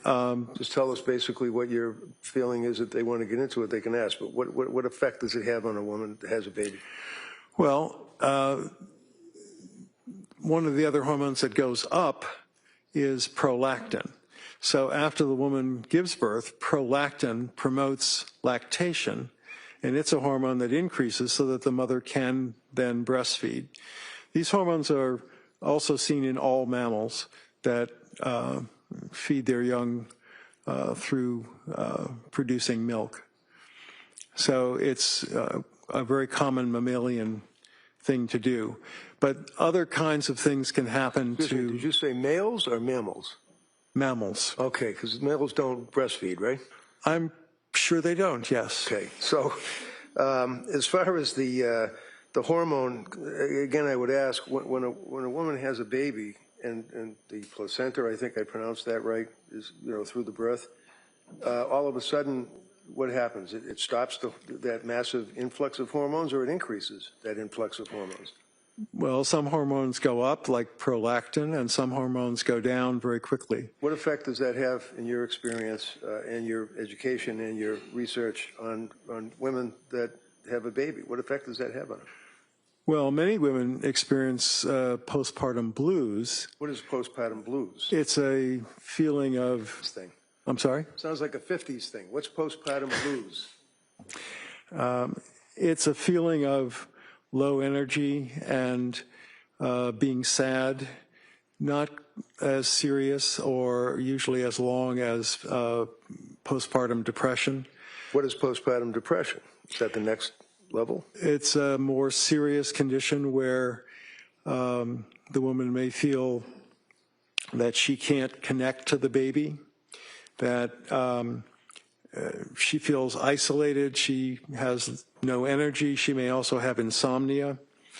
So, for example, if a woman is unable to sleep, feels as though she's losing a contact or connection with her infant, is stressing about not having that contact with her infant, feels that she's unable to emote or feel love or any emotions and can't relate to people, and also is out of reality, are those, or disassociative state, are those, in your opinion, symptoms of postpartum depression and or leading to postpartum psychosis? Yes, they are. And Lindsay had those symptoms, didn't she? She reported all those symptoms, yes. Doctor, when a doctor like Tufts is meeting with a person and checking the boxes, can that doctor give a blood test to the patient? Certainly. Is that important, in your opinion, that a doctor give a patient, especially a woman who's coming to them for help with these symptoms, give them a blood test? Yes. And again, we all know what blood tests are, but just tell me, I mean, is that a simple test? Is it a complicated test? It's fairly simple to have blood drawn, and there are many tests that are relevant, particularly after a woman has given birth. Why? Well, some women become anemic. Depends on how much blood loss might have occurred during birth, but there's usually some blood loss. So checking hemoglobin levels is important. The thyroid can be affected by delivery of the baby, and some women in the postpartum period develop inflammation of the thyroid. The thyroid is a very important gland that regulates many parts of the body. Is that why many times when a competent psychiatrist is treating a patient that is postpartum after having a baby, that they might run, and I may be wrong saying it, but a thyroid test? They would do most commonly two different kinds of thyroid tests. They would test for thyroid stimulating hormone, which goes up when the thyroid hormones that also can be tested for actually go down. So thyroid stimulating hormone is telling the body, make more thyroid hormone because it's not enough in the circulation. Did Tufts ever use a blood test at all in her treatment? No, she did not. Did Tufts ever check the thyroid levels of Lindsay Clancy at all during her treatment? No, she did not. How about Gelada? Did they test any of those things? No, Nurse Gelada did not do blood testing either. Now, you've made reference, sir, to postpartum depression, postpartum psychosis. You're familiar with the DSM, or what is referred to as DSM? 5TR. Statistical Manual on Mental Disorders. 5, you said TR, that would be right there, meaning text revision? Correct. All right. And I'm approaching you with this and asking, you see that section there? Yes. And what is that section? The bipolar and related disorder section? What is bipolar disorder? What does that mean? Bipolar is the a newer name for what used to be called manic depressive illness. It describes an illness where people's moods go up, which is the manic phase, and then go down, which is the depressed phase. There are different categories of bipolar disorder. Bipolar 1 is the most serious.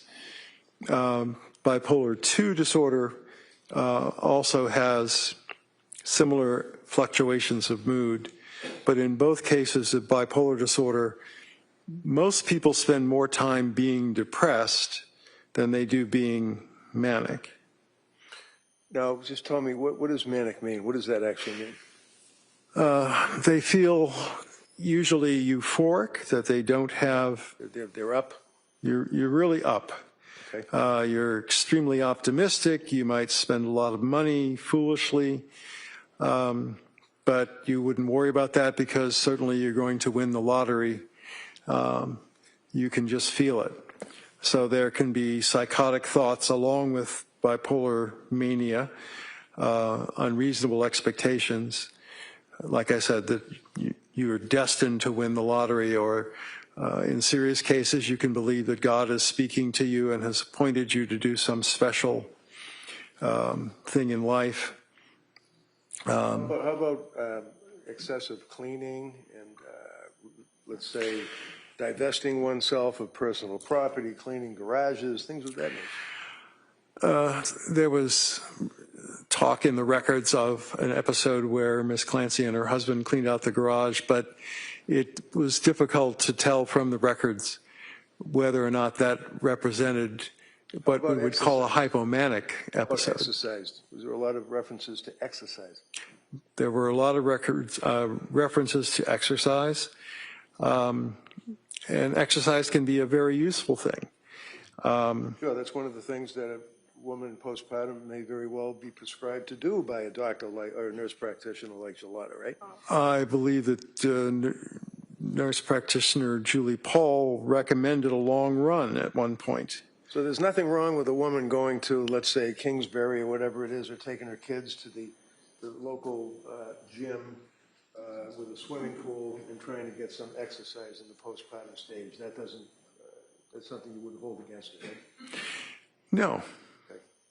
Now, how about, are you aware that within a very short period of time after she had baby Callan, that she actually ran a road race? Yes. Is that indicative of a person that's kind of ramped up and doing these things you're talking about? It's unusual to decide to run so soon after delivering a baby. I believe that she ran on the day that she might have delivered her last child, Callan. That's correct. So during the month of December, in your review of the records, would you agree that her symptoms that she has related to the doctors that were there to help her, they basically increased, did they not? I'm sorry, I couldn't They quite increased. Hear. Yes. And are you aware that then she went somewhere voluntarily in December? Yes. Where?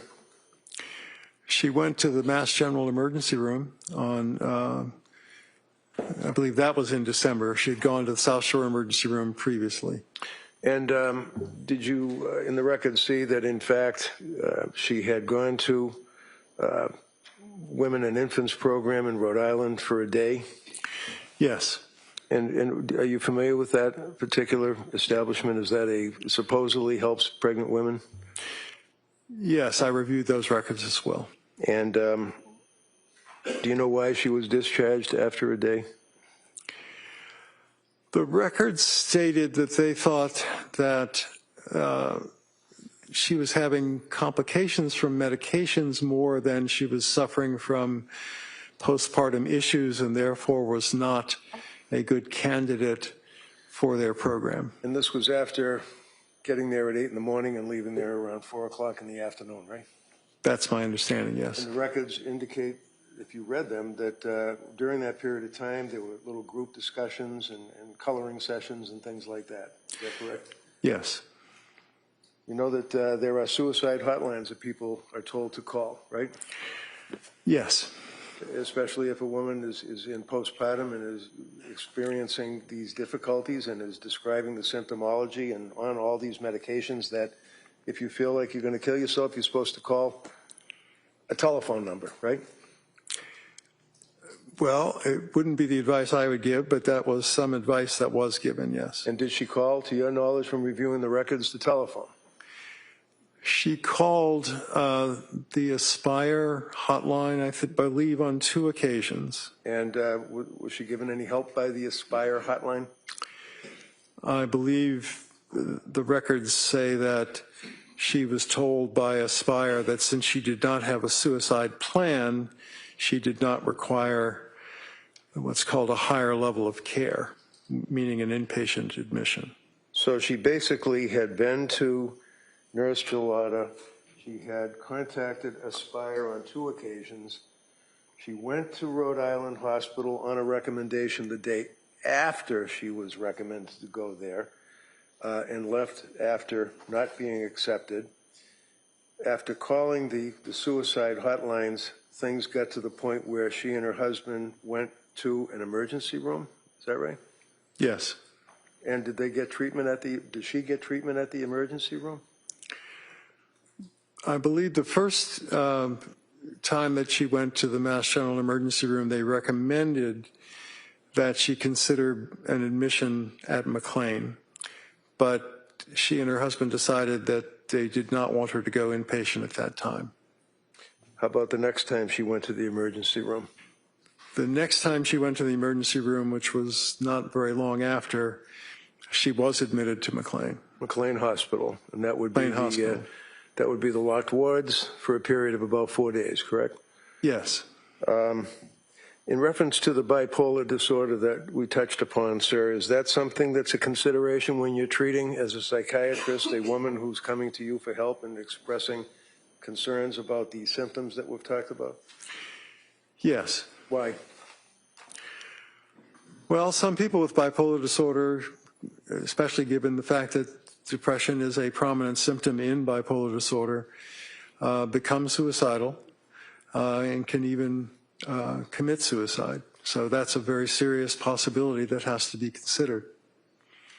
Did any of the nurse practitioners consider that as a possible diagnosis? The records indicate that Ms. Clancy was frequently asked if she had a plan to kill herself, even after she reported having what was called passive suicidal ideation. But it was reported very, very frequently in the records. And in reference to her treatment with nurse practitioner Gelada, did, to your knowledge, nurse practitioner Gelada consider as a secondary diagnosis or a working diagnosis the possibility of bipolar disorder? Yes. Was anything followed through on that?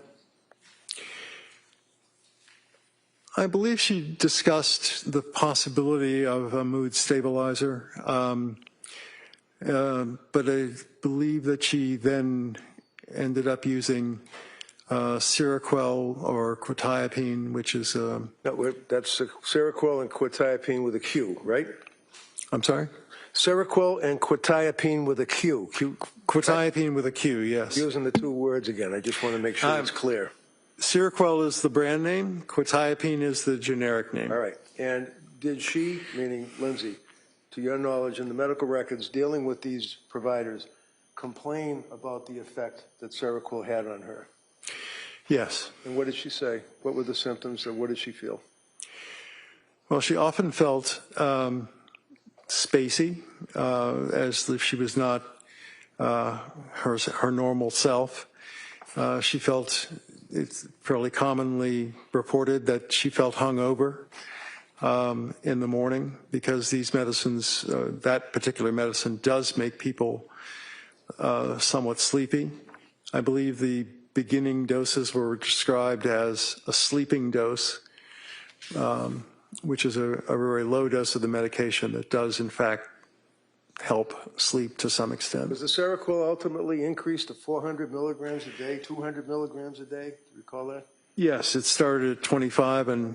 It was bumped up pretty significantly, wasn't it? Yes, 400 is a lot more than 25. And she was complaining about the effect of the Seroquel, is that correct? She was. And she was complaining about the fact that she couldn't sleep. All those symptoms that we went through continued on through the month of December. After McLean, she went there for the New Year's period. I know, I'm almost there. She went to the McLean for treatment and still complained of these symptoms. Is that correct? Yes.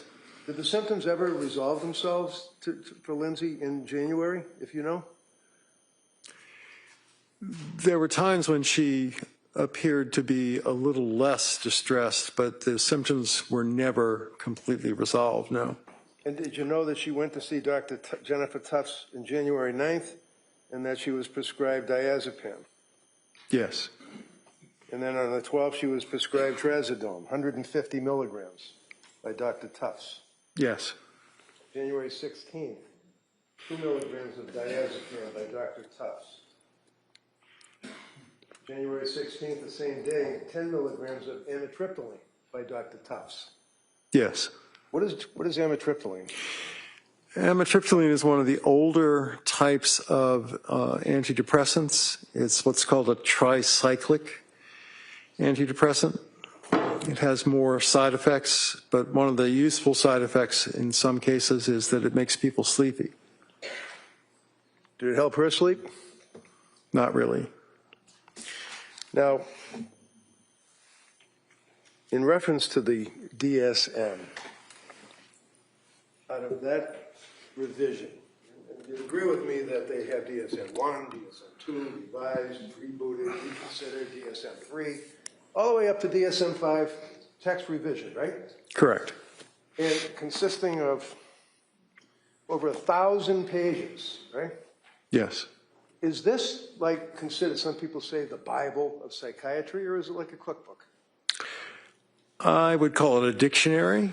It's a list of definitions. If I looked under P in this dictionary, would it contain anything about postpartum psychosis for a woman? There is one mention on page 148. That's it. That's it. The rest of the world, they don't care about the DSM. They have some other information, right? What is that called? The World Health Organization publishes something called the International Classification of Disease, which is now in its 11th edition. It lists postpartum psychosis as a separate entity. And that's the one that insurance companies use for billing purposes. Right, not this. Correct. Are you familiar, sir, with the way other countries treat pregnant women in postpartum condition when they see, when they see a doctor for medical treatment? Yes or no? Objection. Right, just allow that question, then we'll. Yes. And how does that differ from the United States of America? Objection. Sustained. Go ahead.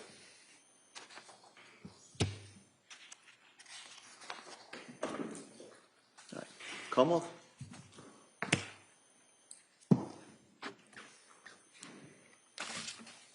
Good afternoon. Afternoon. You spent some time when you first got to the stand going over your qualifications, and I think counsel now has admitted your curriculum vitae into evidence, right? I'm sorry, I didn't hear the last part. Your curriculum vitae. Yes. Is you went through that with counsel? You recall that? Yes. And fair to say, the majority of the entries and your experience and your presentations and your teaching and fellowships, most of which revolve around child and adolescent psychiatry, correct? I wouldn't say the majority.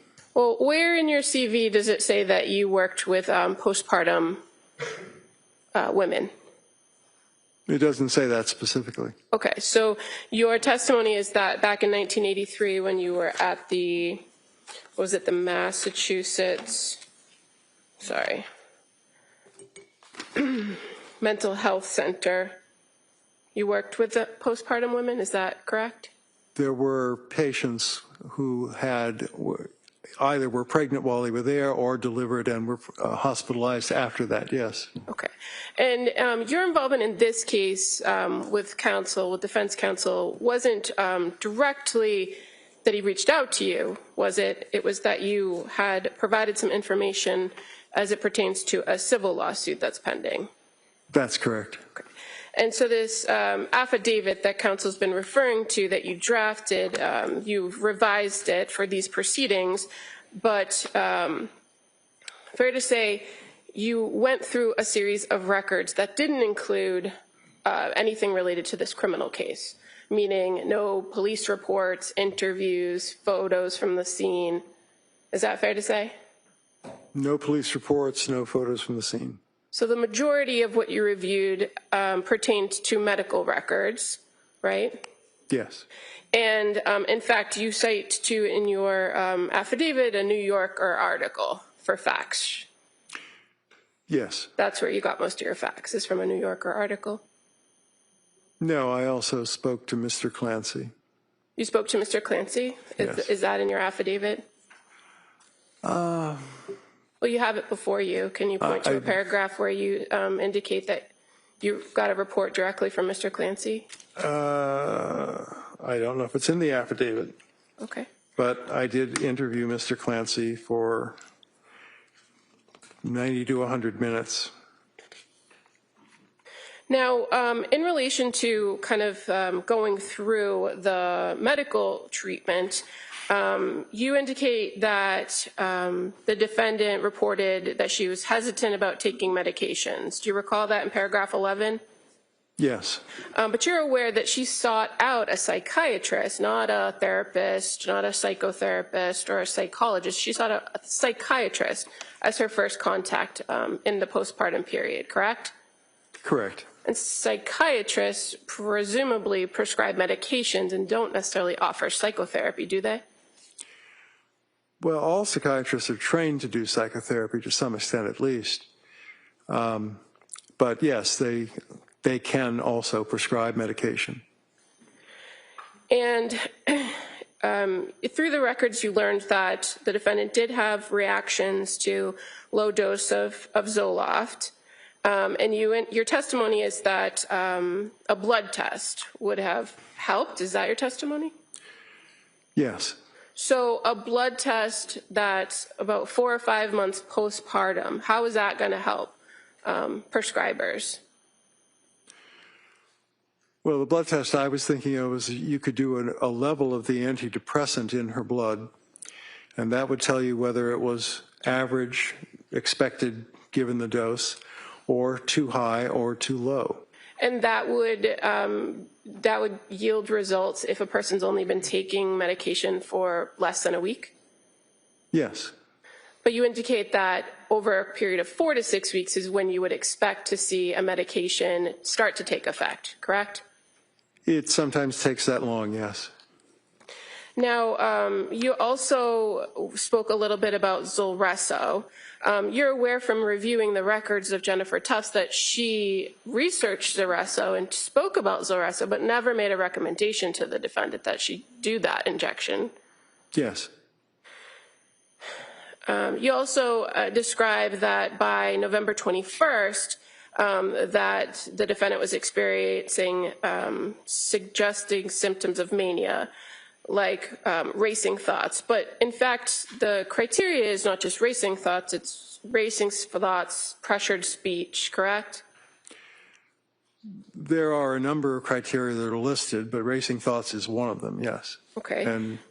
And you also list, or you identify in your affidavit, extreme insomnia, but for mania, it's not just insomnia, it's that there's insomnia with a decreased need for sleep, correct?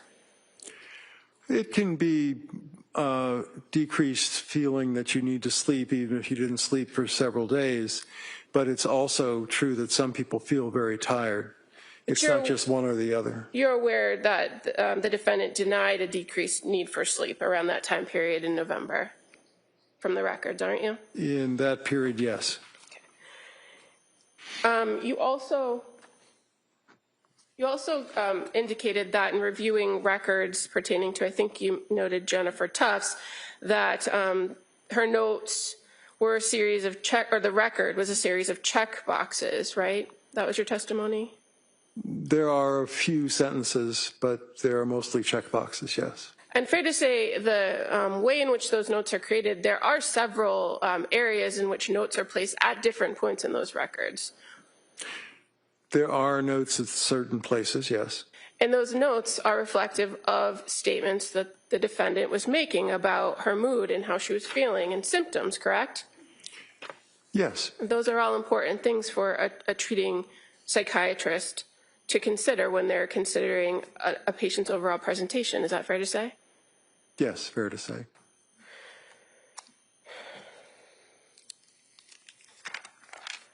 Now, you also referenced in your affidavit that the defendant had reported that she had these increased symptoms with Zoloft and didn't sleep for 48 hours after increasing the dose. Remember that in the record? Yes, from 25 to 50. And you didn't review any police reports to identify that there were only 7 pills missing from that bottle of sertraline, did you? I did not review a police report, no. So if a person takes 7 pills over 1 week period at 25 milligrams, how do they increase the dose without more pills missing from the bottle? Well, I believe if you took 3 or 4 pills for a few days of 25, then you still would have enough pills to take 2 25s and increase the dose to 50. Right, but if a prescription reads that if 30 are filled and only 7 are missing from the pill bottle when it's located months later, then if you've taken 7 pills, you've taken 1 pill each day, correct? Not necessarily. I believe that she stopped taking the medication rather quickly, and I'm not sure which pill bottle you're discussing because, as you said, I didn't review a police report. Okay.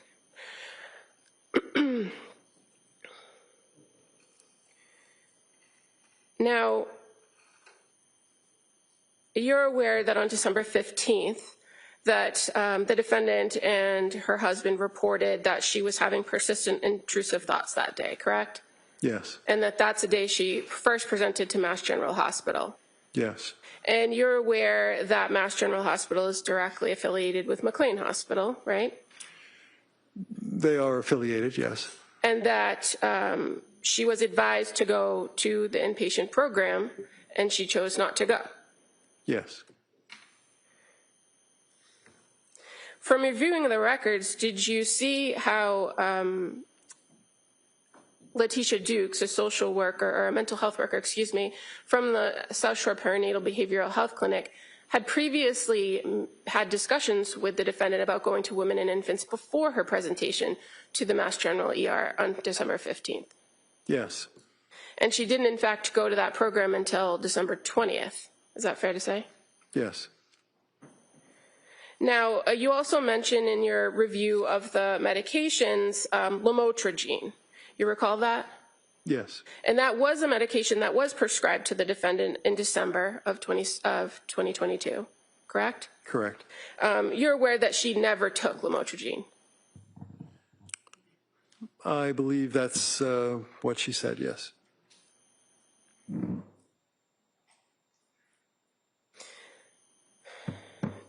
Now, you also were asked, or you spoke about Seroquel. So you're familiar with the prescription, or what was prescribed of the Seroquel over the period of time from November 30th through early December, correct? Yes. You've reviewed that. And so I think you testified on direct examination that the initial dose was a low dose, 25 milligrams. Correct. And you're familiar, that is a fairly common dosage, a low dose to prescribe to address some sleep issues. It is, yes. And you're aware that for people who are suspected or have bipolar disorder, that the levels of prescribed are generally much higher than 25, right? Yes, they would be. They could range anywhere from 100 milligrams to up to, well, what is the range, if you know? It would go up to 800 milligrams. And so in this circuit on the Seroquel over a period of time, right? Yes. And you settled on a number of 400, but you know from the records that that was the goal, to titrate up to 400 milligrams. Do you know if the defendant ever took 400 milligrams? I do not. And you're also aware that once the defendant started reporting having symptoms and concerns about the Seroquel, that she had requested to taper off the Seroquel, correct? Yes. And you're aware that prior to her presentation at McLean Hospital, that Rebecca Gelada actually did send in a prescription that would allow for her to taper down. Yes.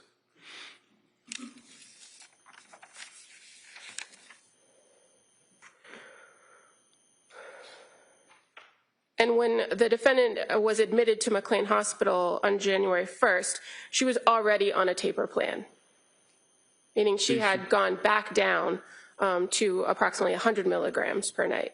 I believe she was, yes. And that at McLean, they further immediately started to reduce the dosage with each night. I believe that was the plan at McLean, yes. So the first night she was there, she went down to 75 milligrams, correct? I believe that's correct, yes. And then by the time she was discharged, she was at 0. Yes, and they were talking about the amitriptyline. Well, did she leave McLean Hospital with a prescription for amitriptyline? I don't know if she left with a prescription, but it was discussed in the records that they recommended that. And as of January 12th of 2023, you're aware that the only active prescriptions for the defendant were for amitriptyline, right? Yes. And Valium as needed and trazodone. That sounds correct, yes.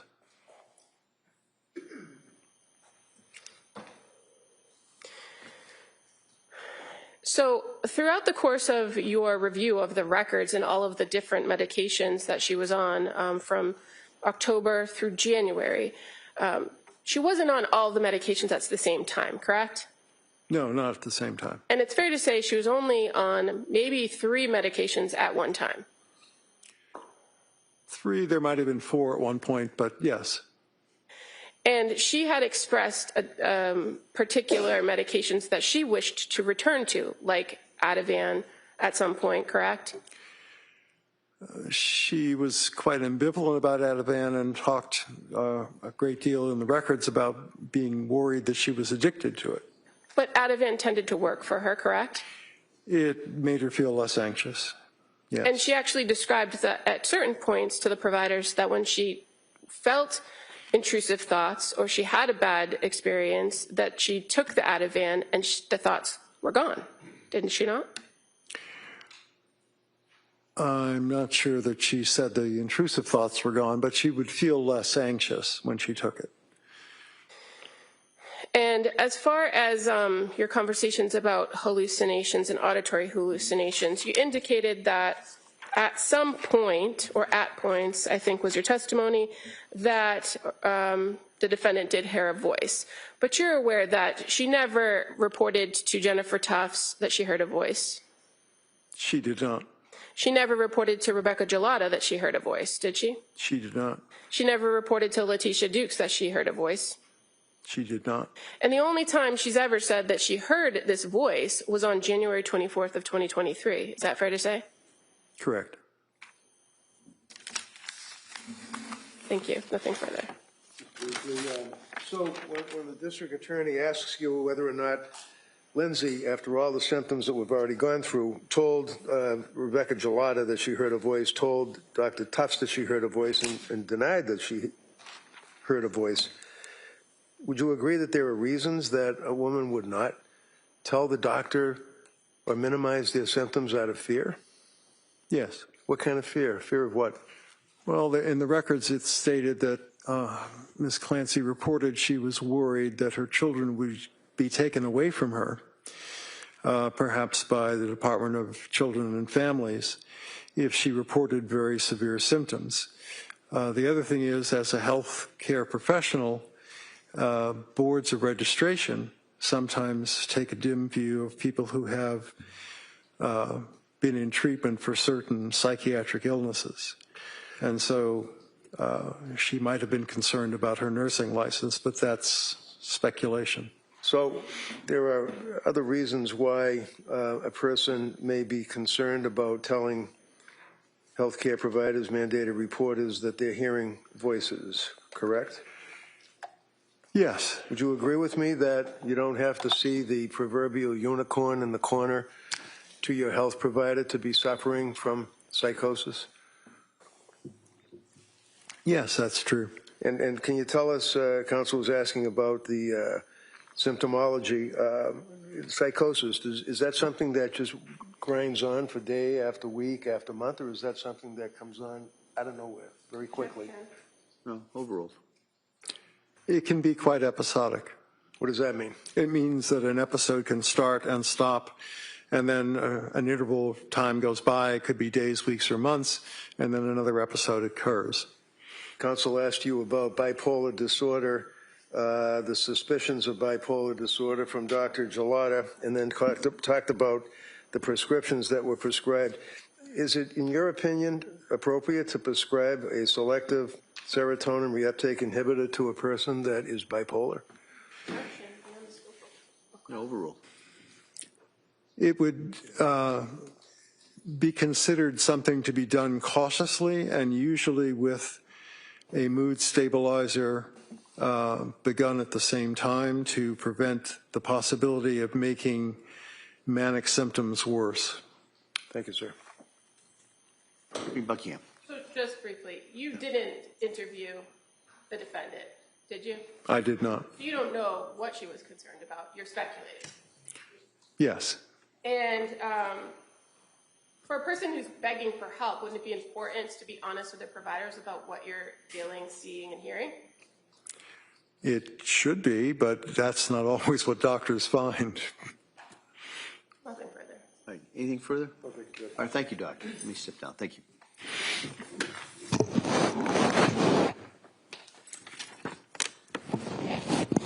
Could I see a sidebar again, scheduling?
All right.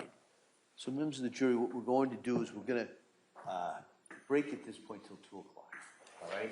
And much of the next longer break will be trying to resolve the technology issue that we had. And so if it's resolved, we may call one witness. If it's not, we'll call another witness. So, so we're going to try and get that all done during the break. So with my skills and technology, that's why we probably need a little bit longer than just the hour. So, we'll in recess till 2 o'clock. We'll come back in for the next witness. Okay, thank you. All rise, please, Your Excellency.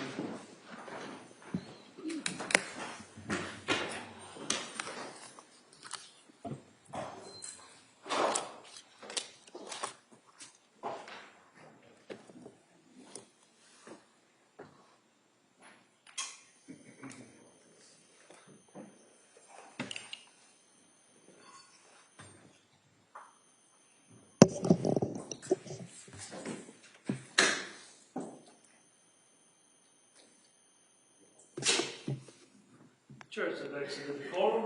All right, so, Council, anything we need to discuss before the break? All right, so we'll come back at 2, we'll be in recess till 2 o'clock, and we have one of 2 different witnesses, depending on how things work out over the break. Yep, we can Okay? go all day, no problem. All right, thank you. Thank you.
court is back in session. You may be seated.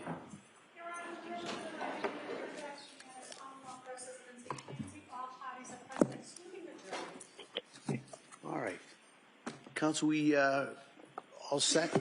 Yes. All right, ready for the jury? Yes. Okay, yeah.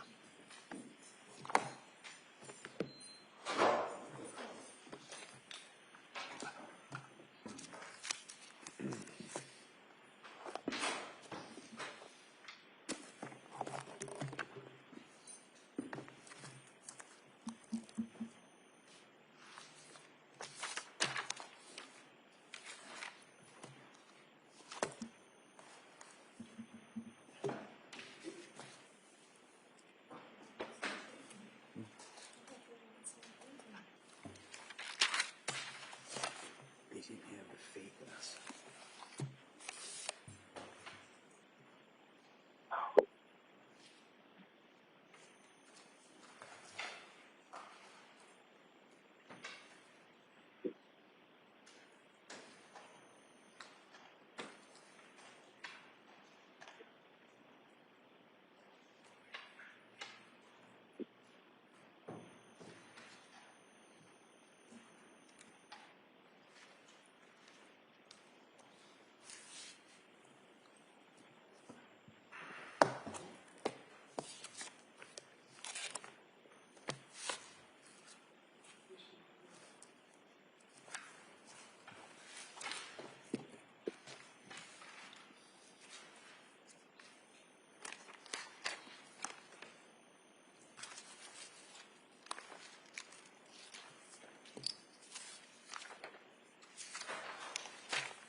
All rise, please. Your is entering.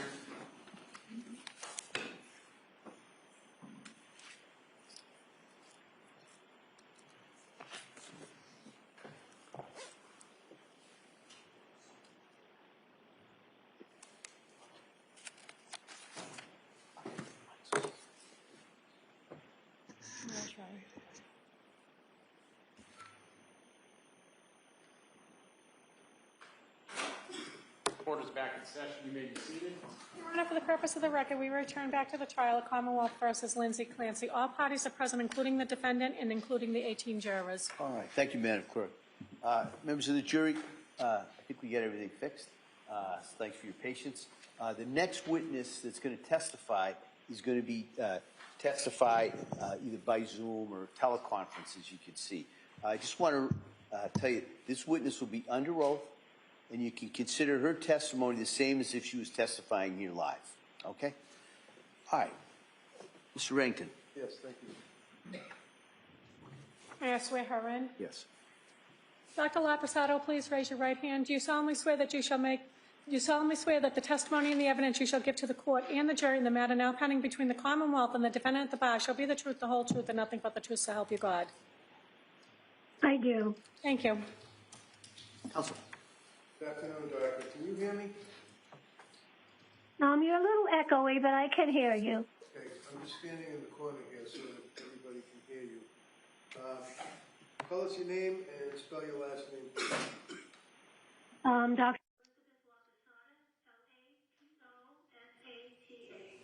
And fair to say that you have some issues that require you to speak to us today by Zoom rather than appearing in person as you intended to do. Is that correct?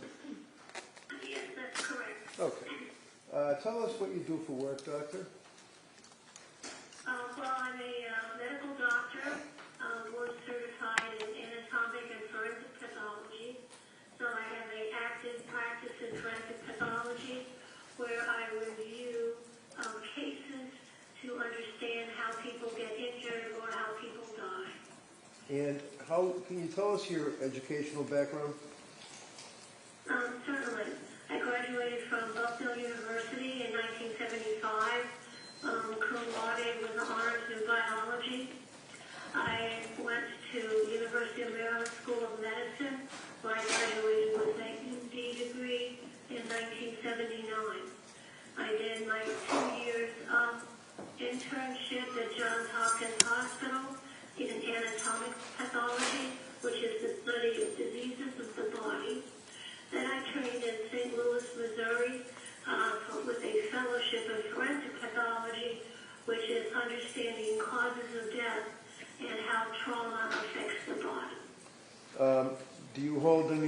board certifications or any licensures in that field, Doctor?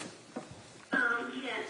In 1983, excuse me, I sat for my board exams and became board certified diplomat of the American Board of Pathology in anatomic and forensic pathology.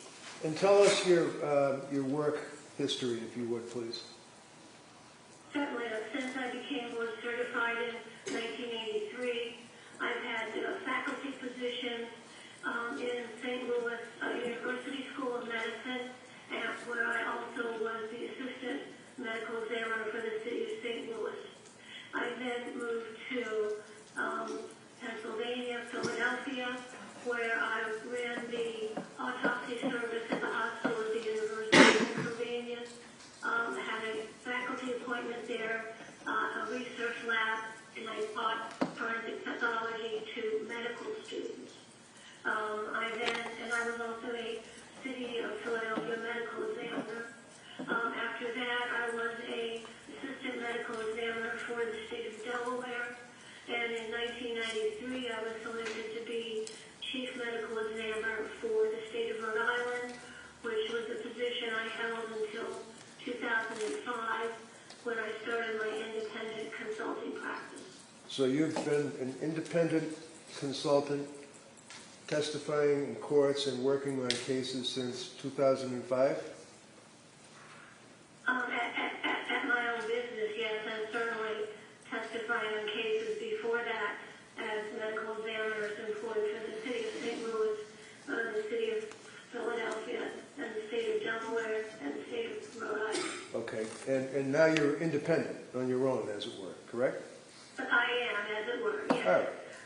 Now, did I reach out to you on the case of the Commonwealth versus Lindsay Clancy and ask if you would help us out by looking at the discovery of the case?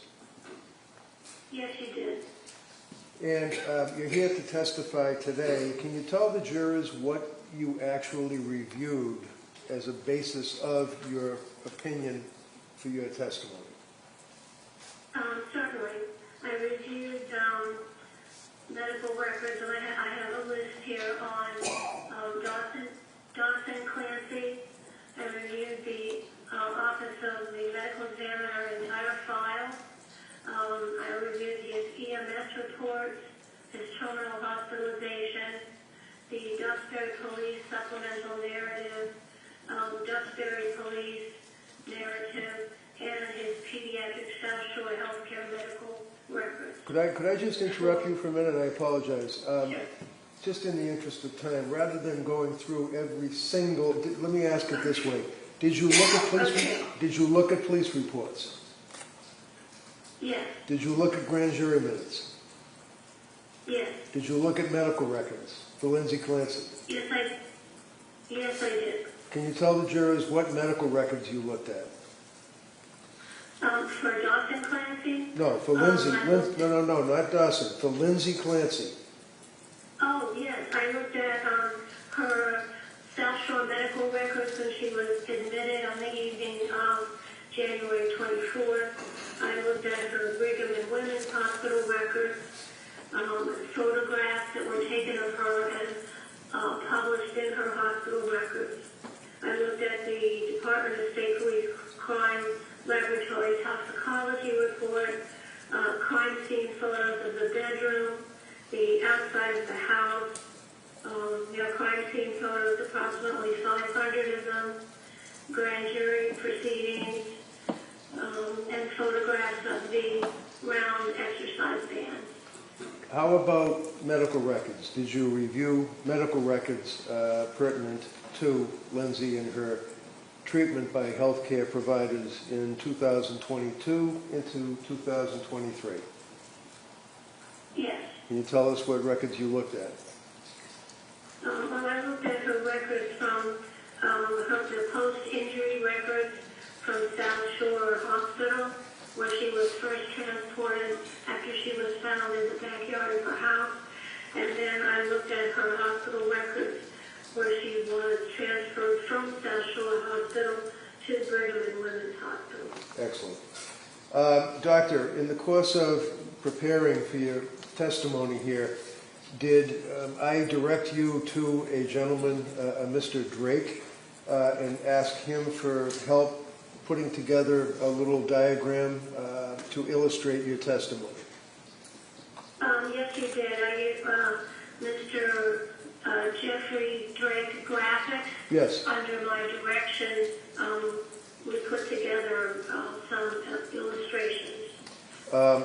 And, Your Honor, could I, we all know what it is. Could I offer this now? If you want to, is there any objection? It's the prior questions. So same ruling, that may be admitted. Do you want to pass out those? Sure, that'd be great. Yep.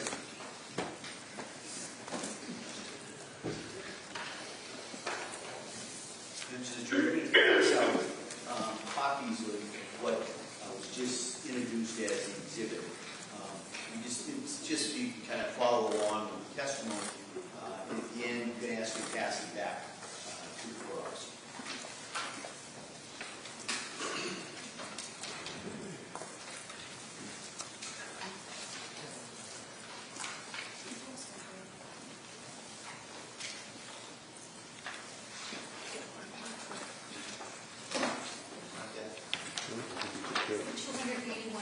Thank you.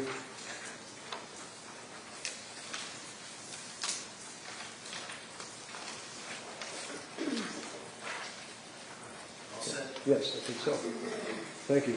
Now, Doctor, first of all, you made reference to Dawson Clancy, that you had a chance to review medical records and photographs and autopsy reports on Dawson Clancy? Yes, on Jonathan, Corin, and Callan. All three. Okay, three of the children. One of the questions that I have is that of the photographs, the autopsy photographs that you were. That might be just kind of confusing with this. We go back. Yep. Get back to the chart. Okay, Thank you. The autopsy photographs. Did you have a chance to review those, Doctor? Yes, I did. And in your extensive experience, have you had a chance to see autopsy photographs of young children, infants, adults, people being examined prior to an autopsy and of course during an autopsy? Oh, yes, many. Now, my question simply is, did you notice on the autopsy photographs of the children what, let's say, have been referred to as bruises to this jury? Have you seen, are you aware of that testimony? Yes, there were bruises consistent with active children jumping and running. And how about medical treatment and procedure? Did you make any observations, in your opinion, to a reasonable degree of medical certainty as to the cause? For example, on the infant's head, bruising on the head, what appears to be bruising? Yes, on Callan, when he was in the hospital, and there are even photographs of him in the hospital, he had EKG or EEG, electroencephalogram, monitoring devices attached to his head so the doctors could follow his brain waves. And they are little round cup-like things, and so where they were attached, actually on both sides of his head, they did leave a small little brown kind of parallel mark, little lines there that were from medical treatment for monitoring his brain waves. He also had many puncture wounds and evidence of medical treatment in that way. And did you also notice that there would appear to be, on occasion, fluid that might be mistaken for a bruise? That's possible, yes. If there is some liquid fluid, there's a little blood tinge. You could see it on the surface of the skin, and it would be something you could wipe off. So, for example, Doctor, to a reasonable degree of medical certainty on the photographs of the infant that show what you say were the couplet marks on the area of the skull, they don't come from anybody squeezing, beating, pushing, or causing any injury to that child, in your opinion. Is that correct? No, absolutely not, no. Doctor, you also had a chance to review the medical records of Lindsay Clancy when she went to the South Shore Hospital and then subsequently went to the Brigham and Women's Hospital. Is that correct? Yes, that's correct. And you don't have to get into detail. We've heard it a number of times, but there were injuries to her left wrist, her right wrist, her neck. Is that correct?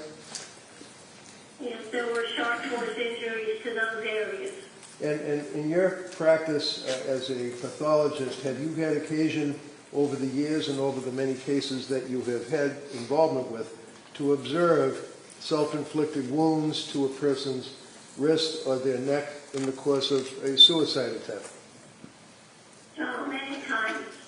And can you tell the jury, to your opinion, to a reasonable degree of medical certainty, as to the nature of these injuries, and are they consistent with somebody trying, in your opinion, wait a minute, trying to kill themselves? Objection. So you would agree that there's an injury to the left wrist, injury to the right wrist, that's a sharp incised wound, is that correct? Yes, they're cutting type wounds made by a sharp object such as a knife. Okay. And how about the neck? Did that penetrate the fascia, or did that penetrate the skin? To what degree? Yes, there were also linear, superficial incised wounds to her neck, and there were several of them, and one or two of them went deeper. There was bleeding also from the wounds on her wrist, and there were numerous attempts at cutting the skin, which we call hesitation marks, which are a classic finding in suicide attempts. And those incisions did cut in through the skin and cut blood vessels that were under the skin. And you can also tell from looking at the photos of Lindsay taken in the hospital when she was first admitted, and also when the photograph of her bedroom, you can see there is significant bloodshed event from those cutting injuries. Now, did she also sustain an injury to her neck from your review of the medical records? Yes.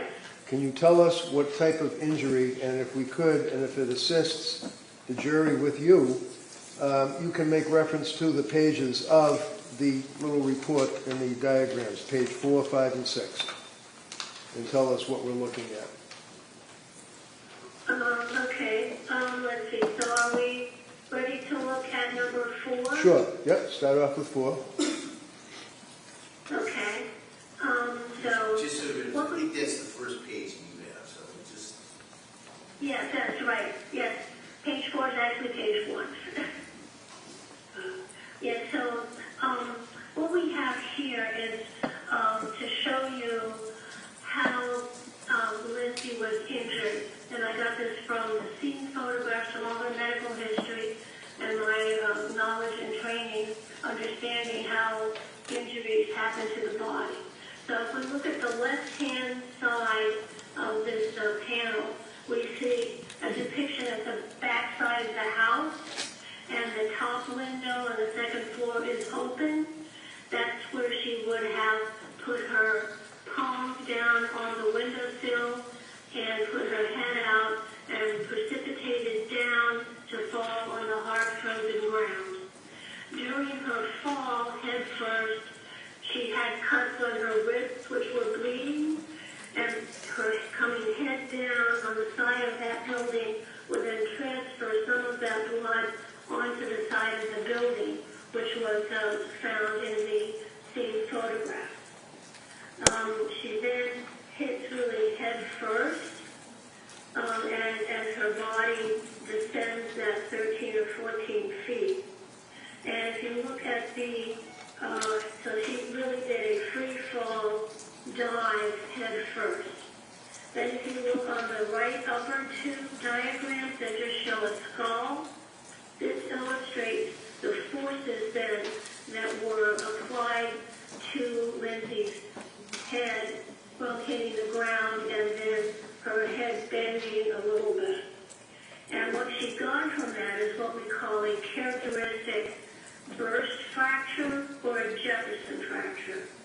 And this is a fracture that we see with people who hit their head head on, like if they take a dive into a swimming pool and they hit their head on the bottom. It's a classic finding in people who have energy applied to the falling head. And what it does is that it takes the first cervical vertebrae, which kind of looks like a donut, as you see up there in the middle, and it squashes it. The base of the skull then squashes that, and then like a donut, it kind of spreads it out. And she had 6 or 7 fractures of that cervical vertebrae. Number 1, the ring of that. And the fractures I have pointed to there with arrows. So that is called the characteristic Jefferson fracture from hitting your head, the top of your head, in a dive first position. So you could also describe it as a bursting type fracture. But you don't get any spinal cord injury from that because the area, the hole in the middle is pretty big. So it just crushes down on the sides and fractures the ring around the spinal cord. So that told me immediately that she landed head first and went down the window, went down head first. Then the energy is transmitted from her head down her vertebral body, down the bony spine. And that then fractured and compressed C1, the lower right-hand panel there, puts that cervical vertebral body in the context of the rest of her skeleton. The left upper hand, we see her jaw, and then the C1 is pointed out there. There are little springs there to indicate they were squished and compressed together and fractured. Now, looking at the next page, which would be 5, does that assist us in looking at the illustration of the injury to the spine? Yeah, so this is after her head hit, so she hits her head first, then there is some flexion of her body, and the energy from the impact is transmitted down her vertebral column. And what that did was it crushed the number of her thoracic vertebrae or vertebrae in the chest area and actually made thoracic vertebral body T5 be compressed and move over the top of the lower vertebrae, and that is what injured her spinal cord. In the right-hand panel there, the yellow tube coming down is the spinal cord, and the thoracic vertebral 5 and 6 is pictured there, and you can see that her whole spinal column was compressed and it moved forward and out of place, causing her spinal cord injury. There were also injuries that are indicated by little red stars there, and those are fractures of the transverse processes of the cervical vertebrae. So when they were compressed, the areas where the joints are between the vertebrae were compressed and fractured those transverse processes. So she had a bending injury, and she also had a right posterior rib injury. You can see on the left-hand panel, her shoulders are also hitting the ground, and that caused a fracture of the right first rib in the back, and the flexion of her neck also damaged her thyroid gland and some of her voice box cartilages. And if we look at panel page 6, can you tell us what we're looking at there? Yes, this is the final resting position of Lindsay's body. It's documenting all of the materials I reviewed and are on the left-hand side. So she is lying down on hard, frozen ground. Her clothing is wet. She has on indoor clothing. The time that this occurred, it was dark and no sun.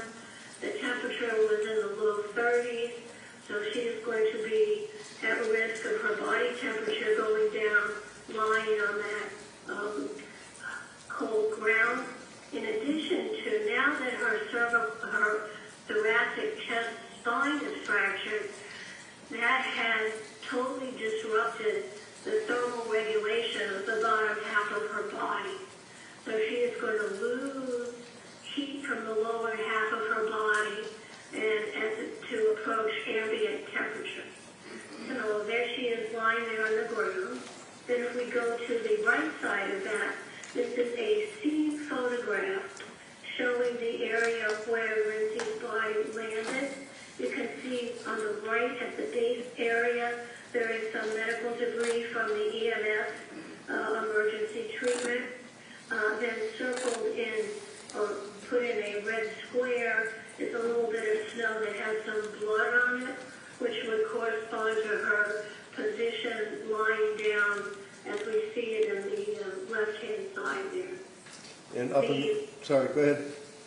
Okay, then the last bit here is a x-ray of Lindsay, which was taken in early February after she had surgical stabilization of her fractured spine. So this is looking at the side of her, and you can see the hardware, which they look like little golf tees going to the left side.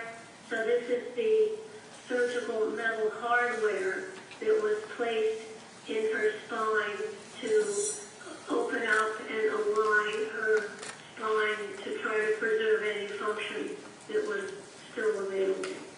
Now, doctor, when she went to the Brigham and Women's Hospital, were you reviewing the medical records and able to discern that she actually coded as a result of her injuries? Yes, she did. She was in spinal shock and hypothermia, and her heart just stopped.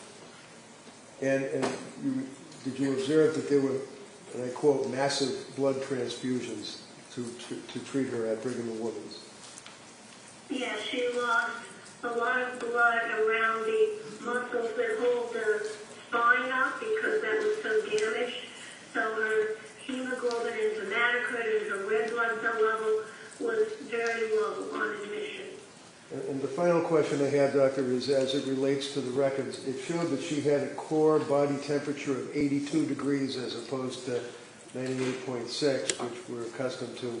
Can you tell the jury, in your opinion, to a reasonable degree of medical certainty, what does that mean and how did that happen? I mean, that's pretty low. Yes, that is low. That's like, 16 degrees below normal. And so her low body temperature came from lying on the hard frozen ground, which would be 32 degrees frozen ground.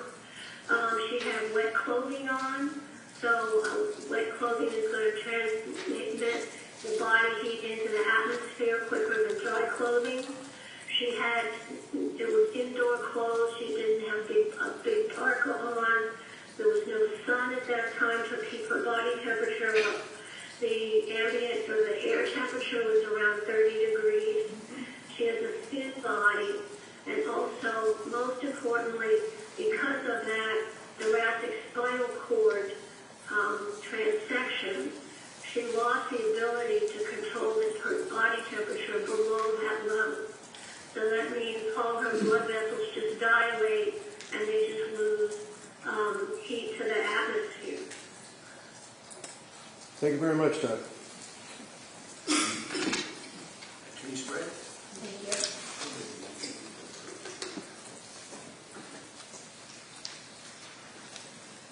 Dr. Lundstein, Yes.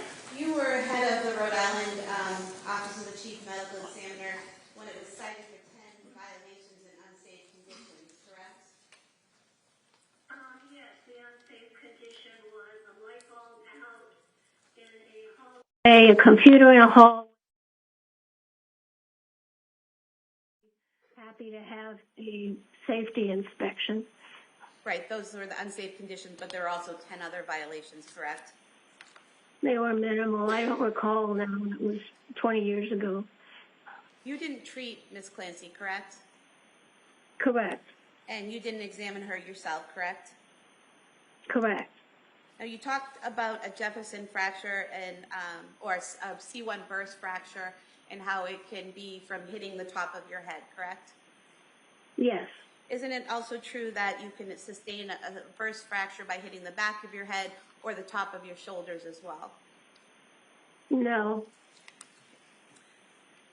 You say that she fell from 13 feet from the windowsill onto her head, the top of her head, correct? Onto the frozen ground? Yes. And you're saying that she fell with such force that she burst her C1 vertebrae and then broke other vertebrae in her back and broke ribs, correct? Yes, just the force of a free-falling body, yes. Okay. But she had no injuries to her head, correct? I'm sure she had bruising to her scalp under her hair. You're sure? She did not have a skull fracture. Right. She didn't have a skull fracture, correct? Yes. She didn't have any cuts or things that needed sutures, correct? She needed sutures in the cutting wounds on her wrist. Well, we're talking about her head right now. She didn't need any sutures on her head, correct? Correct. She didn't have any large dents in her head, correct? Large dents? What do you mean? From hitting the frozen ground head first, there were no dents or bumps or sutures required on her head, correct? Her scalp was intact. The forces were transmitted to C1. So through her head. A very common finding when you go head first and hit your head. So hitting the frozen ground, the icy frozen ground, not a bump or scratch or scrape on her top of her head. And then within her head, there was no brain bleed, there was no hemorrhaging, there was no injury into her brain itself. Nothing showed up on the CT scans, correct? Correct. Her brain was fine. Her skull was fine. I'm sure she probably had some scalp bruising under her hair. You're sure because that goes along with what you're guessing at, how the fall happened, correct? You can't be sure because you didn't see the head, correct? You say you're sure, but you didn't see her head. I saw the medical records and I examined all of those. I'm sure she had some bruise on the top of her head to the backside, as I showed in my diagram number 4.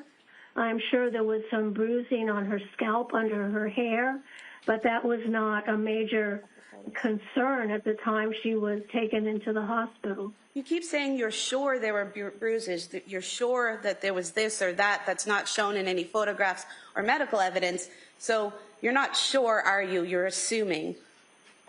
No, I'm sure. Okay. Let me show you some photographs here. Excuse me. No, yes. Let me show you. I'm asking the questions. Let me show you some photographs okay, here. ahead. Let me show you some photographs of the defendant that were taken at the hospital of her head. Show them. Do we have sharing privileges on the computer?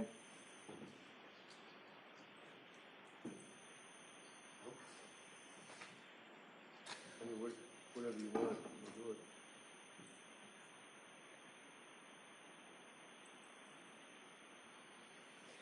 Showing you here a photo of the top of the defendant's head.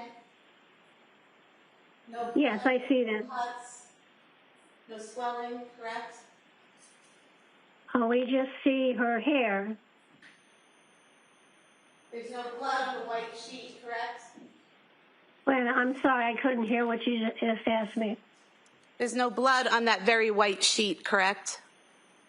Well, I don't see what's under her head, but that's not relevant to understanding that she did fall head first. Okay, so you're saying she fell head first from 13 feet onto hard, frozen ground and had no visible injuries to the exterior of her head? Yes. And you're saying that she... Excuse me, I'm It was a yes or no question, No, doctor. listen, hold on. Doctor, listen to the question, answer the question, and then we'll just go from there. Go ahead. Ms. Sprague, if you want to re-ask that question. Doctor, yes or no, she fell to the ground, frozen ground, and that had no apparent injury to the exterior of her head, correct? Correct. And she fell head first to the frozen ground and not with enough force to break several vertebrae and her ribs, but did not have a skull fracture, a brain bleed, or anything else, any other type of injury to her head, correct? That's absolutely correct.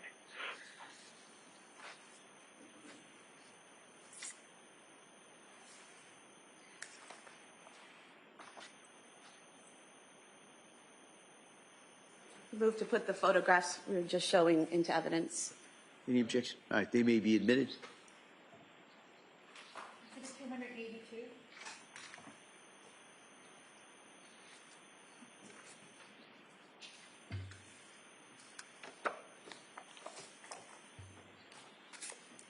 Doctor, in your report that you provided to defense counsel, you also talked about the strangulation of the children, correct? I did. And in your report, you wrote that it would have taken 5 to 10 seconds for unconsciousness to occur, correct?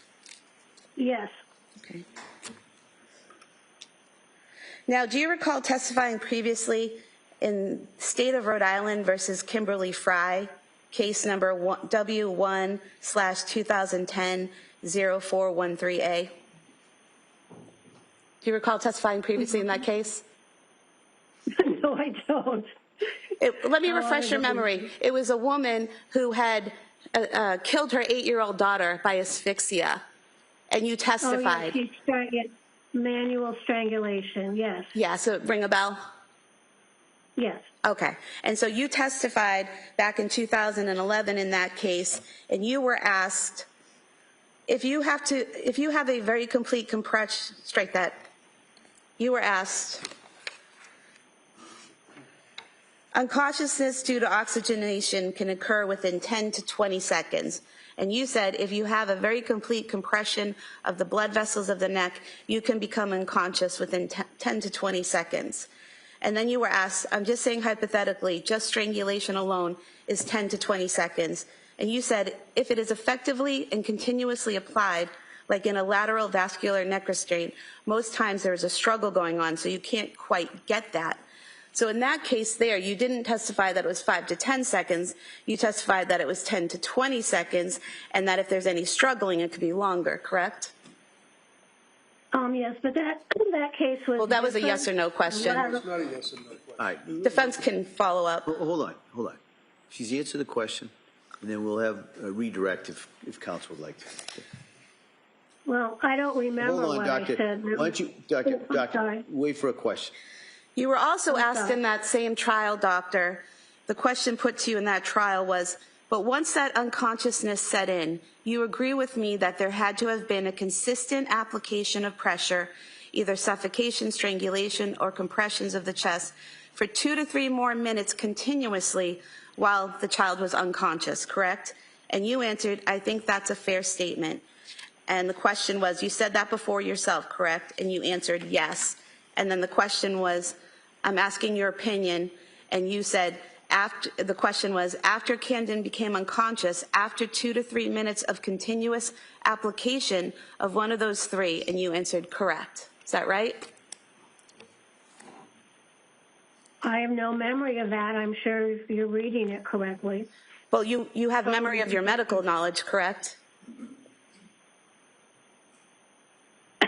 Sure, I have memory of my medical knowledge. And so at that point in time, in 2011, you testified that you would have to strangle someone 10 to 20 seconds at least to unconsciousness, and then you would have to continue to strangle them for 2 to 3 minutes for death to occur. And you said correct. Is that still your medical knowledge? That's a different case. That was not ligature. That was a manual. So either way, you're talking about the compression of the neck causing a loss of oxygen and blood, correct? I'll allow this question. Go ahead. Yeah, there are many ways that can occur, and the way the pressure is applied is very important in understanding how long it takes to become unconscious. These are the children here were the victims of what we call ligature strangulation, the Fry case that it's coming back to me a little now, that was a manual strangulation and also a body compression, which is a totally different type of asphyxia. I mean, you were asked about that in that case, and you were asked, but once unconsciousness has set in, you agree with me that there has to be consistent application of pressure, either suffocation, strangulation, or compressions for 2 to 3 minutes more, and you answered correct. So not all three. You said either one of those could cause death after 3 minutes, correct? Yeah, just if you could rephrase that question. You were asked, but once unconsciousness set in, you agree with me that there had to have been consistent application of pressure, either suffocation, strangulation, or compressions of the chest for 2 to 3 minutes more continuously while they're unconscious. And you said, I think that's a fair statement. So that's what you said, correct? No, yes, in order to become dead, brain dead, you need the physiology is that you become unconscious within 5 to 10 seconds, and then you're unconscious, but that's not dead.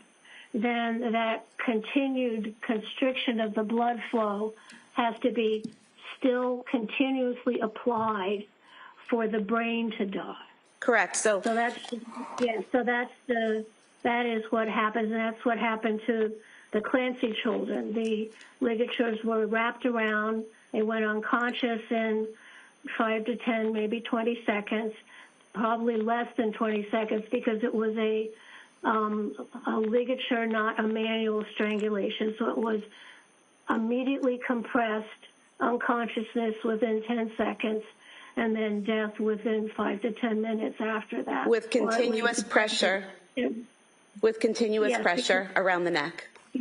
Yes, because this is a ligature strangulation. Thank you. Not manual. Okay, so when you're talking about ligature strangulation as opposed to manual strangulation, tell us in your mind what that means. Well, they're very, very different. Manual strangulation means that somebody's used their hand and they've pressed either side of the neck.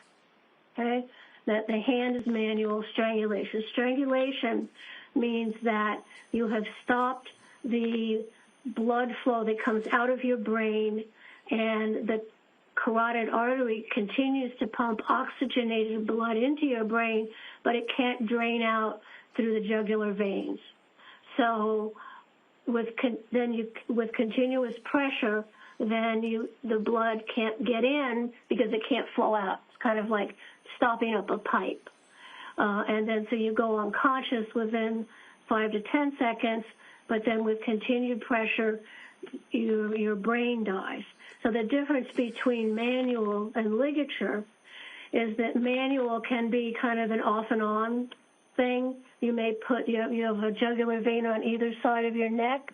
So if you're using a hand, you might compress one greater than the other. You might let go. The person that you're trying to strangle may struggle and remove your hand a little bit.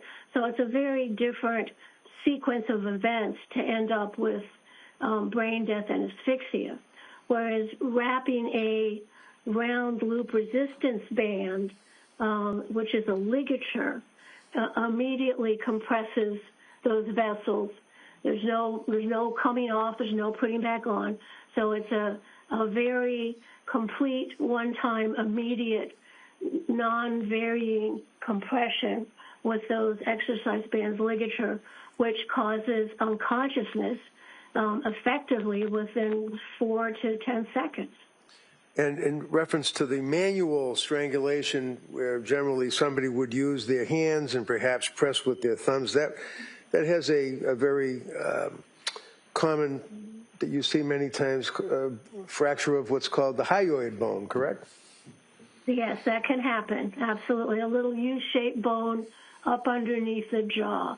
So they both cause, brain death from lack of oxygen to the brain, but the way they get there that's leading up to that is a totally different pathophysiologic process.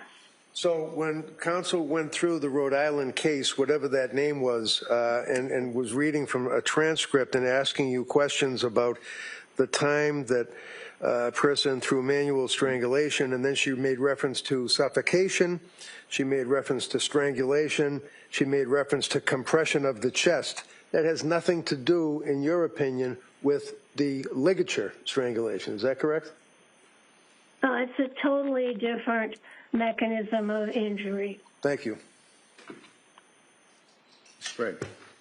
Doctor, as you said a few moments ago, the ligature causes unconsciousness, and then the pressure has to continuously be applied for several minutes to cause death, correct? Yes. Thank you. All right. Anything further?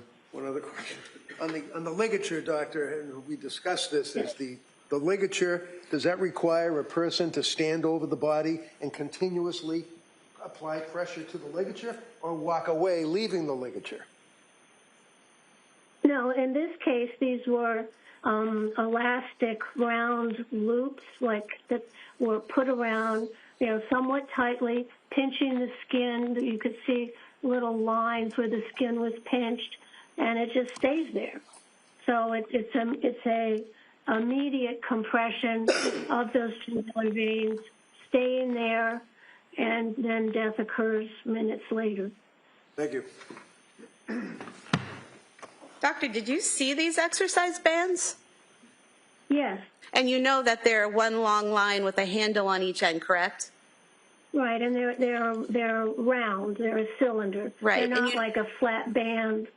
And you know they were wrapped around each child's neck and pulled to strangle them, correct? Well, they were wrapped several times, firmly enough around the neck to close off the jugular veins. And you're not aware, there's been no testimony, no evidence, nothing showing that they were knotted and left there, correct? Uh-oh. They weren't tied in a knot and left around their necks, according to any of the evidence, correct? The important part to me was they were wrapped several times, and then whether it had a bow or not would not really be important. It was secure and wrapped around the neck several times. Yeah, I can tell that from the appearance of the skin on the neck.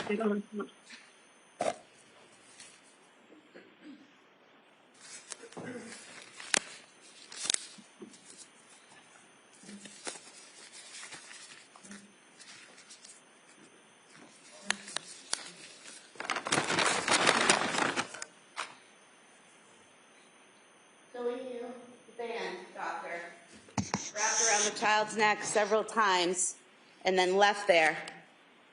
I guess you can't see it from where you are, but it just fell apart. It didn't stay in a circle. Yeah, I sort of saw what you did, so. What was that? I said, I saw that. You saw it. So it was left there and it fell apart, correct? Yeah, what you just did, sure. Yeah. Thank you. All right. All right. Thank you, doctor. All right. Thank you, Your Honor. Can I see you just for a second?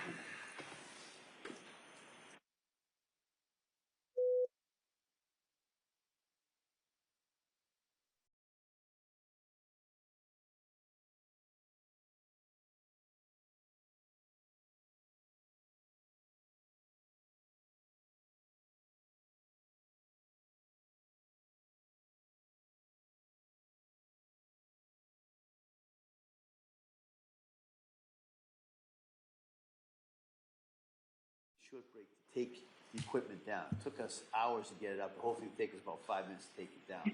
I'm just going to ask you a very quick break, and we'll bring it right back in. We'll call the next witness. Okay? All right. Thank you. Next thing. Just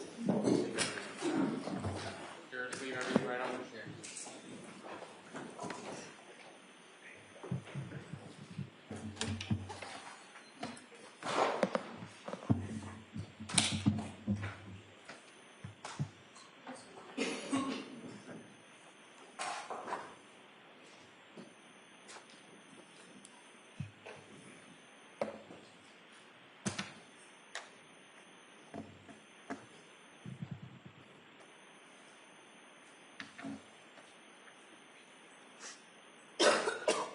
Concurs of excellent quorum. This court's in session. Please be seated. All right.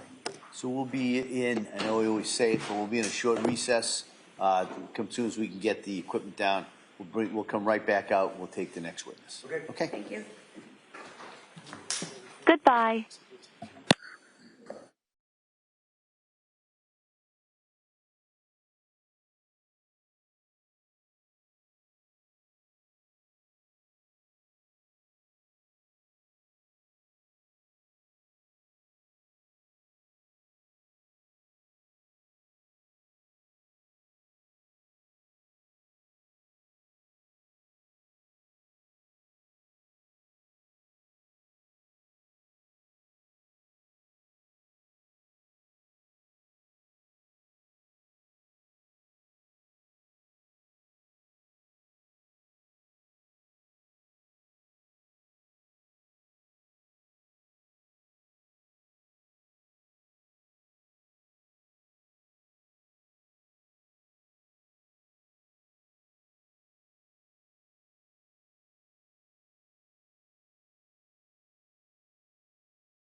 record, we return back to the matter of Commonwealth versus Lindsay Clancy. All parties are present excluding the jury.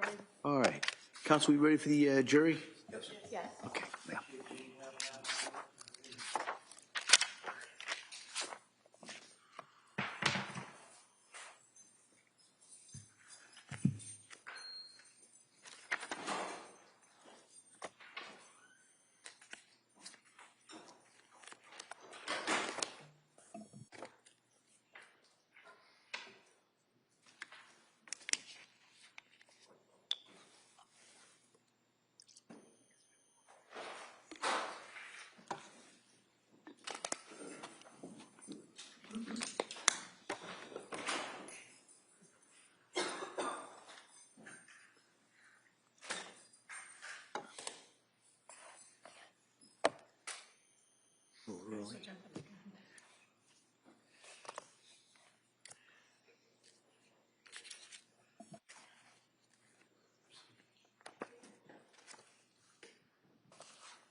All right, please, your center.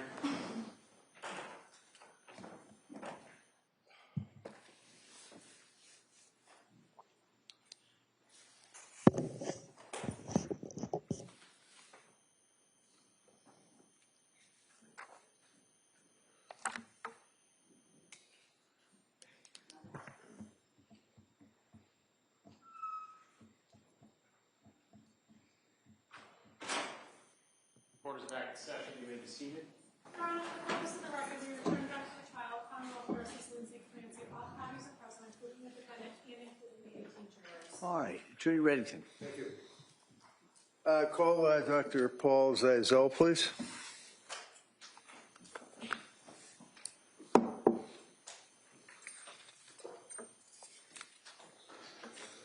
What happened is you solemnly swear that the testimony you are you should get and the jury and that no time between the Commonwealth and the defendant shall be the truth, the whole truth, and nothing but the truth, so help you God. Thank you, sir. You may have a seat. All right. Good afternoon, Doctor. Good afternoon, Your Honor. All right, Mr. Reddington. Thank you, Judge. Good afternoon. Tell us your name and spell your last name for the record, please. Good afternoon. Paul Zeisel, Z-E-I-Z-E-L. And what do you do for work, sir? I'm a clinical and forensic psychologist. And briefly, what's the difference between a psychiatrist and a psychologist? A psychiatrist goes to 4 years of medical school and does a residency in a specific field in medicine. A psychologist goes to graduate school, generally 4 years, and gets a PhD or a PsyD, a Doctor of Psychology, in psychology. The difference in terms of clinical practice, psychologists are trained very extensively in counseling, testing, interpretation of testing, and that then continues to various treatment modalities, working with children, adolescents, couples, families, and it can extend beyond that. Neuropsych testing, issues of guardianship, child custody cases, and there are many variants in that. So psychologists are in the domain of treatment, testing, and evaluation of mental health conditions. Can psychologists prescribe medication? Generally, no, but the Department of Defense will allow psychologists in the military and overseas to sometimes prescribe medication, but 99% of psychologists do not have prescription privileges. As far as the testing that you referenced, what is it you referring to regarding testing? So there's testing across various domains. If a person comes in with, let's say, concerns about intellectual functioning for a child, they would have a perhaps school psychologist or educational psychologist who would do testing on cognitive levels of functioning, or neuropsych testing, or testing that deals with issues of ADD, attention deficit disorder, or ADHD, attention deficit hyperactivity disorder. There's other testing that would include, for example, forensic testing. That's the integration of mental health and the law. That requires a psychologist to know about the different types of forensic testing issues that might be there. So this would often be things that would be pertaining to deception, malingering, personality assessment, and sometimes sociopathy, or what's known in the DSM-5 TR, which you've heard about, antisocial personality disorder. In addition, as I briefly mentioned, guardianship, conservatorship, custody issues with parenting, risk assessments for certain jobs that individuals might have, working for government and top secret positions, police officers, military as well. So, for example, some of the testing, what is the MMPI? So, yes, it's called the Minnesota Multiphasic Personality Inventory, and there are various iterations. There's MMPI 3, there's the RF. Some are focused on forensic assessment. It is a test that is been around since the 1940s, that was originally used to determine a sample size of white men going into the military who would be good leaders. Today, the sample is based on a much more diversified population, including women and different racial ethnicities, and it's divided into two parts. One part has what we call a validity and reliability scale and a lie scale. Validity. The lie scale, is that also referred to as the K scale? Yes, it could be considered part of the K scale, and it's whether someone is being dishonest with the test, but it will change slightly because people on some tests, psychological tests, will want to come across as faking good. Some people will want to come across as faking bad. Faking good would be a mother whose children were taken away. She would like to get them back, so she wants to come across as the healthiest person there is. Conversely, faking bad is someone seeking a, let's say, a workman's compensation claim, and they may have a tendency to exaggerate the nature of their injuries. So in this case, for example, forget about workman's comp. Let's talk about a murder charge. If a defendant submits to a psychological test, such as the MMPI, and the interpretation by a psychologist of the results of that test, if the person wanted to pretend that they were suffering from a disease or defect, would that test ostensibly be able to tell the psychologist that? Yes. Was an MMPI administered by the government's doctors on this case to Lindsay? Yes. Did that have a K scale as to whether or not she was lying or exaggerating or malingering or trying to fake that she had some disease or defect? Yes, it had a K scale. And what were the results of the government's doctors' tests on the Minnesota multiphasic personality as it relates to the K scale? Objection. Yeah, can I see counsel over here?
So, Doctor, let me just, as we say, lead you a little bit. Yes or no answers would be fine. Were you aware that a test was administered by the government's doctor, I think it was Dr. Helbrin, to Lindsay Clancy in the course of the government's evaluation? Yes. And did you consider the results of and the interpretation of that test as part of your opinion for this jury? Yes. And to that extent, as you discuss whether or not somebody is faking or somebody is exaggerating, do you have an opinion based upon your review of the discovery in the case to a reasonable degree of medical certainty as to whether or not Lindsay Clancy, in the course of that evaluation, was malingering or lying or exaggerating? Yes, I do. Tell the jury. My opinion in the testing of Ms. Clancy regarding the MMPI was that Objection. Just the doctor, your opinion, doctor. she was not faking. There was no evidence of any malingering. She presented as an honest citizen. Okay. Now, regarding your background, I may have jumped the gun. Tell us briefly what your educational background is. I have a bachelor's degree from Queens College. I have a master's degree from Harvard University and a doctorate in clinical psychology from William James College. And your career spans how many years, sir? I've been licensed for 37 years. And would you consider yourself to be a forensic psychologist? Yes, I do. And as you indicated, that's the interface between medicine and law. Is that correct? Forensic? And mental health and law, yes. Mental health and law, okay. In this case, your experience obviously is something somebody has to evaluate. Can you tell us your history as a psychologist? In other words, your experience that you've had in the field. Yes. Well, in the field, I have, as a forensic psychologist, been involved in over 1,000 cases, testifying for both the Commonwealth as well as for Respondents' Counsel. I testify more for respondents or defendants these days. I've been qualified in every court in the Commonwealth with the exception of Nantucket because I've not done any cases in Nantucket County. I have a small private practice. I have done work with governmental agencies, a psychologist for the DEA, Drug Enforcement Administration, and I've worked as a federal contractor, as a vendor overseas for the State Department in Afghanistan. How long were you in Afghanistan? I was in Afghanistan from November 2007 to roughly mid-February 2011. So for that 4-year period while you were in Afghanistan, what was the nature of your work? The nature of my work was basically the equivalent through the military, the analogies with the military as a combat psychologist. I was embedded in the field. I would do evaluations, what we call critical incident debriefings, and when there would be multinational forces, and in Afghanistan it was the ISAF coalition, International Security Assistance Forces. That would be countries that were deployed over there: England, Germany, France, Spain, Italy, Portugal, Romania, Bulgaria, Australia, New Zealand, a total of 38 countries. I could go on, but I'm not going to. And I'd be loaned to various countries in different parts of the country to do debriefings after a critical incident, which would be what's called a TIC, T-I-C, Troops in Combat. I'd fly out, usually on a helicopter, do the debriefings of the people who survived those attacks, engaged in those attacks, and ensure that they were stable enough to continue and, if you will, fit for duty. I would also do evaluations on violence assessments, individuals who had problems maintaining their ability to function safely in a war zone where everyone carries at least one weapon, usually two, to ensure that they were able to be healthy for their work. And I would do various types of training and debriefing. I was also loaned out to other governmental agencies, the U.S. Marshals, the FBI, the CIA, and with each of those agencies, there would be various issues that were necessary, people getting hurt, people killing individuals who attack them, and when that occurs, as one would imagine, there's great trauma that goes with that, and these people were not necessarily negatively impacted in the moment, but we would make sure that they were healthy enough to continue their work. If need be, if they were psychologically impaired, I would be involved in helping get them sent over back to Europe, to Landstuhl, Germany, sometimes to Dubai, and help with individuals who suffered themselves with issues back from the United States. So I would have to do death notifications with the military. I would help with issues of conflict with other soldiers and contractors and agencies, dealing with all the issues that one might expect could come up in various parts of a war zone. I was often sent to what are called FOBs. Those are forward observation bases, generally about 100 people, more or less, in those bases, multi-international. And I was also sent to COPs, COPs, combat outposts, very remote, in the middle of nowhere, on mountainsides where you walk up goat trails just to get to where your small base is. And the billets were often cots in tents that were erected on rocks and no electricity, quite remote. And I was on many, many dismounted patrols with the belief that having a psychologist or someone psychologically trained to deal with what it's like to be in a war zone would be therapeutic, if not therapeutic, explainable, and helpful. I did many of those events. At some point, did I ask you to become involved to some degree in this case, Doctor? Yes. Can you tell the jury when that was? I received a phone call from Attorney Reddington late in the evening on February 3rd, 2023. It was late because I was already in bed sleeping and the phone rang. It was about 11:30. And without getting into the details, did I advise you that I was representing a young woman by the name of Lindsay Clancy and that she was severely injured and she was in a hospital? Yes. As a result of that, what did you do?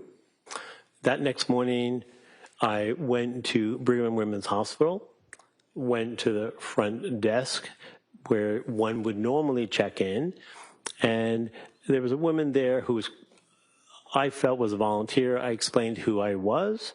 I explained that I was asked by Attorney Reddington to evaluate Ms. Clancy on the surgical ICU unit. Were you able to access her to speak to her? Eventually, yes. And when you say eventually, what's the time frame we're talking? I was initially told I couldn't go. I had to wait 30 minutes. Attorney Reddington called the chief counsel of the hospital to enable me to have access to the unit where Ms. Clancy was staying. When was it that you were able to get into the unit to see her? 12:30 in the afternoon. What day? February 4th. So it would be January 24th, 7, so this is almost 11 days later, right? Yes. You're also aware that I needed a court order to get you into the hospital. That's correct. And were you able to ultimately get in the hospital, go to the surgical unit, and meet with Lindsay? Yes. Jurors have had a chance to look at photographs of her laying in the bed with tubes and wires and all of that. Is that what she looked like when you first saw her? Yes. However, she was also, with her right arm, as I recall, shackled to the bed with handcuffs. So they're not little soft little things that tie her hands to the side of the bed, but they're handcuffs? They weren't soft. They were regular, but appeared to be metal handcuffs that police officers and perhaps officers in this court use for detaining people and arresting people. So, they were not soft. While she's laying in the bed, did she have the tubes and the wires for treatment in the emergency, the intensive care unit, I should say? Yes. Was she intubated at that point, if you recall? She was not. So she was able to speak? Yes. Was she able to move obviously she's chained to the bed, so she couldn't get up? She could not get up. She couldn't move below her sternum, the chest bone. At that point, had you and I met and talked about this case at all? No. What was the reason I asked you to go to the hospital? You were worried about her mental health, given the significant event that had just taken place a few days earlier. You were concerned that she had absolutely no ability to have visitors. Visitors were not permitted to meet with her, from family members to friends to a priest. No one was able to see her. So as a result of that conversation we had, you went to the hospital, went into her room, and you were able to speak to her. Is that correct? Yes. Can you tell the jurors, if you recall, what type of law enforcement presence? Uniform, cops, guns, stuff like that. What did you notice?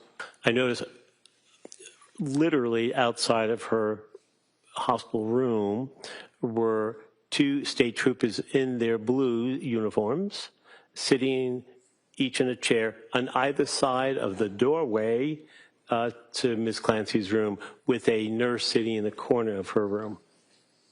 When you went in to see her on that date, was it your understanding she had recently been extubated? In other words, they removed the tube from her mouth? Yes. And do you recall the conversation that you had with Lindsay at that time? Yes, I did. Tell the jurors what your memory is. The conversation I had with Ms. Clancy at that time was one where I asked if she knew where she was. So I did what's called a mental status exam, a brief mental status exam. It's orientation to time, place, location. She didn't know where she was, wasn't quite sure what time it was. She knew who she was. And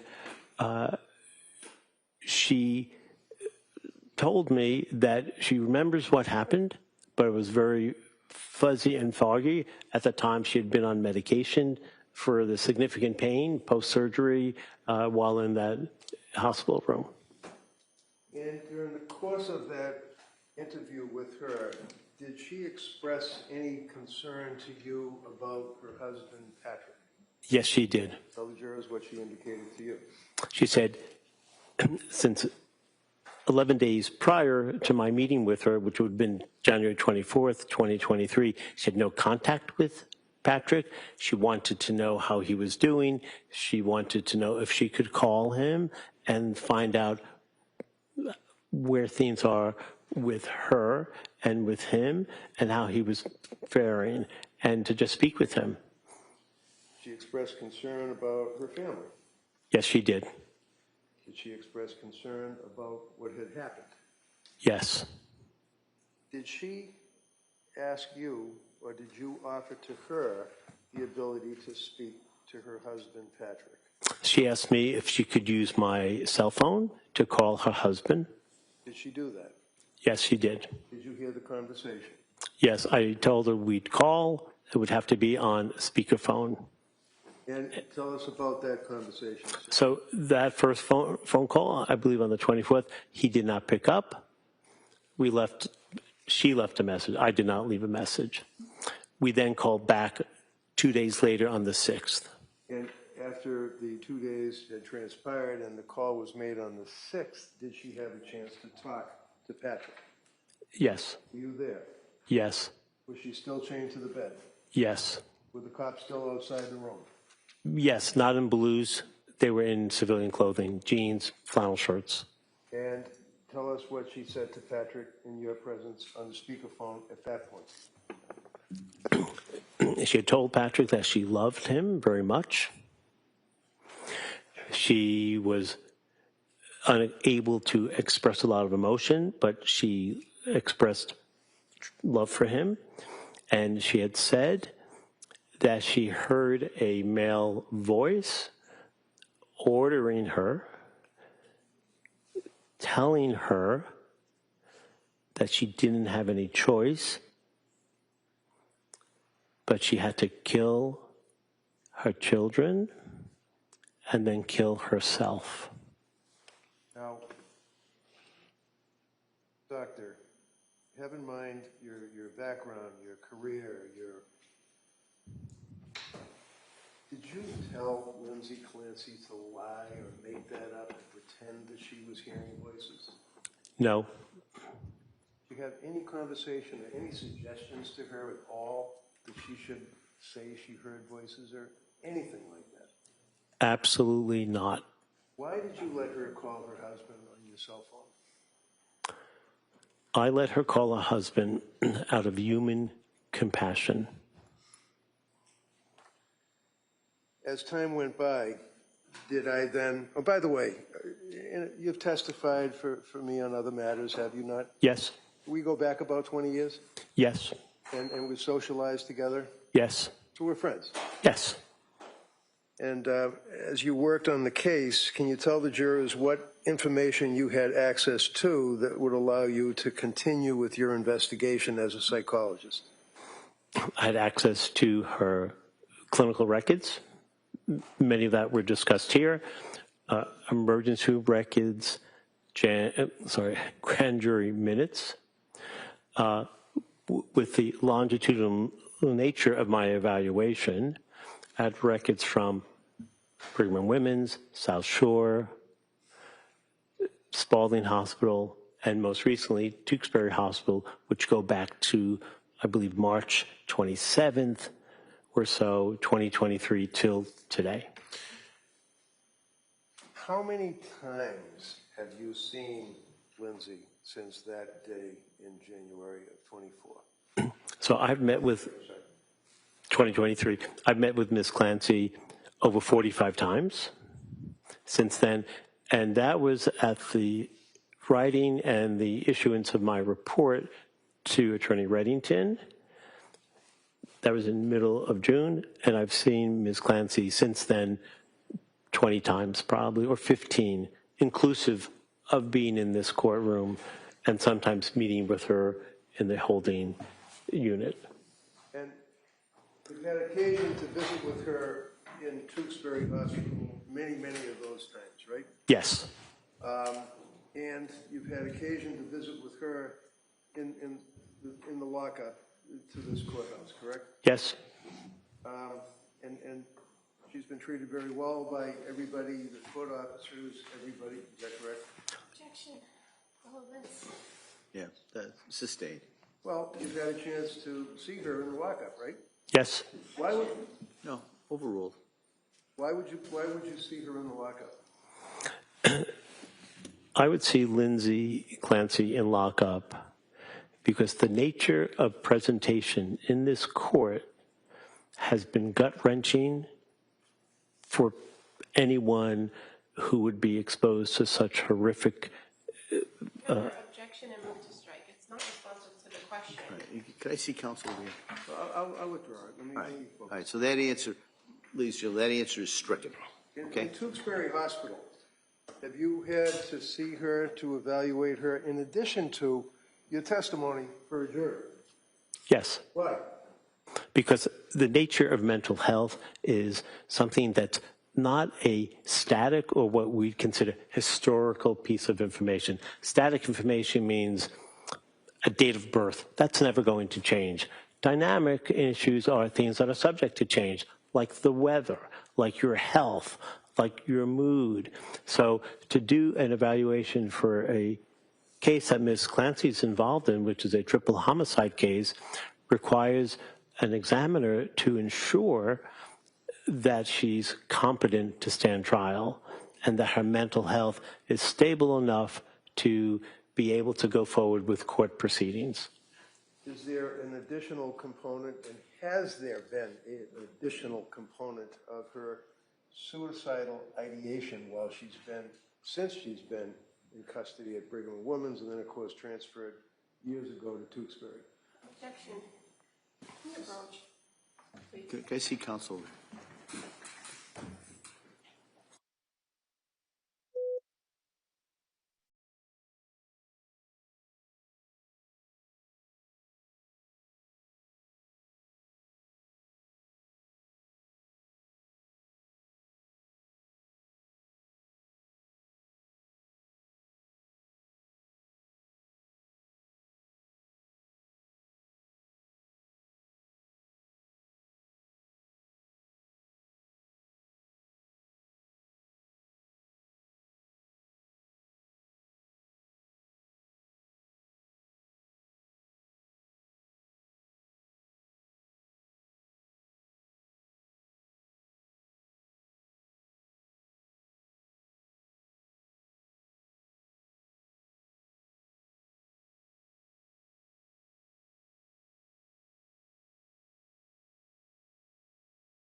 So, Doctor, while you're evaluating her, whether it be in Tewksbury or you're visiting with her here, her present state of mind is always an interest to you. Is that correct? Yes.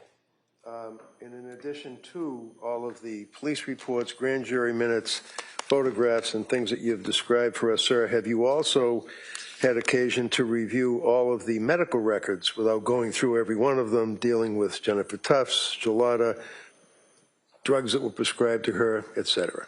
Yes. Were you able to take a family history and a school history from Lindsay? Yes. Were you able to take a medical history from Lindsay? Yes. Were you concerned about her status as a woman who had recently had a child, Callan, in the spring of 2022? Yes. And what time frame was it that you were focusing on for purposes of your evaluation as to her mental state after having Kellen, when she was postpartum? The time frame started in roughly September 2022 through January 2023. And during that period of time, you were aware that she had certain symptomology. Again, we could go through every single one of them, or we can just say, yes, she did express that she had symptomology. Jury's heard the evidence up to this point. Yes, many times And to other people. Did she see doctors? Yes. Dr. Tufts? Yes. Was that the first time that she was expressing anxiety and her concerns about insomnia, and that she went to see Dr. Tufts and she was prescribed the SSRI? Yes. Okay. July, June, August of 2022.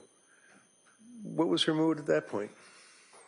Her mood was waxing and waning at times, but struggling as well in common sense ways. Having 3 children, ages 5 and under, not an easy task. So in the fall of 2022, when she went to see Dr. Tufts, that's when she was prescribed the first SSRI. Zoloft, yes. And that would, and again, when she had the second baby, that would be Dawson. Yes. Did she have also indicia, symptomology of anxiety and the symptoms that she had described that she required that she had to be placed on some medication? Yes, she did. What was that medication? I believe that was trazodone, if I'm not mistaken. When she was in nursing school prior to that, was she placed on medication? Yes, she was. And that was because of public speaking nerves? What was the medication? There were multiple medications. I believe it was propranolol, and I believe it may have been trazodone and Wellbutrin, but I'm not totally positive of that. Do you recall that she was prescribed an SSRI when she was in nursing school? Yes. What was that? That was Zoloft.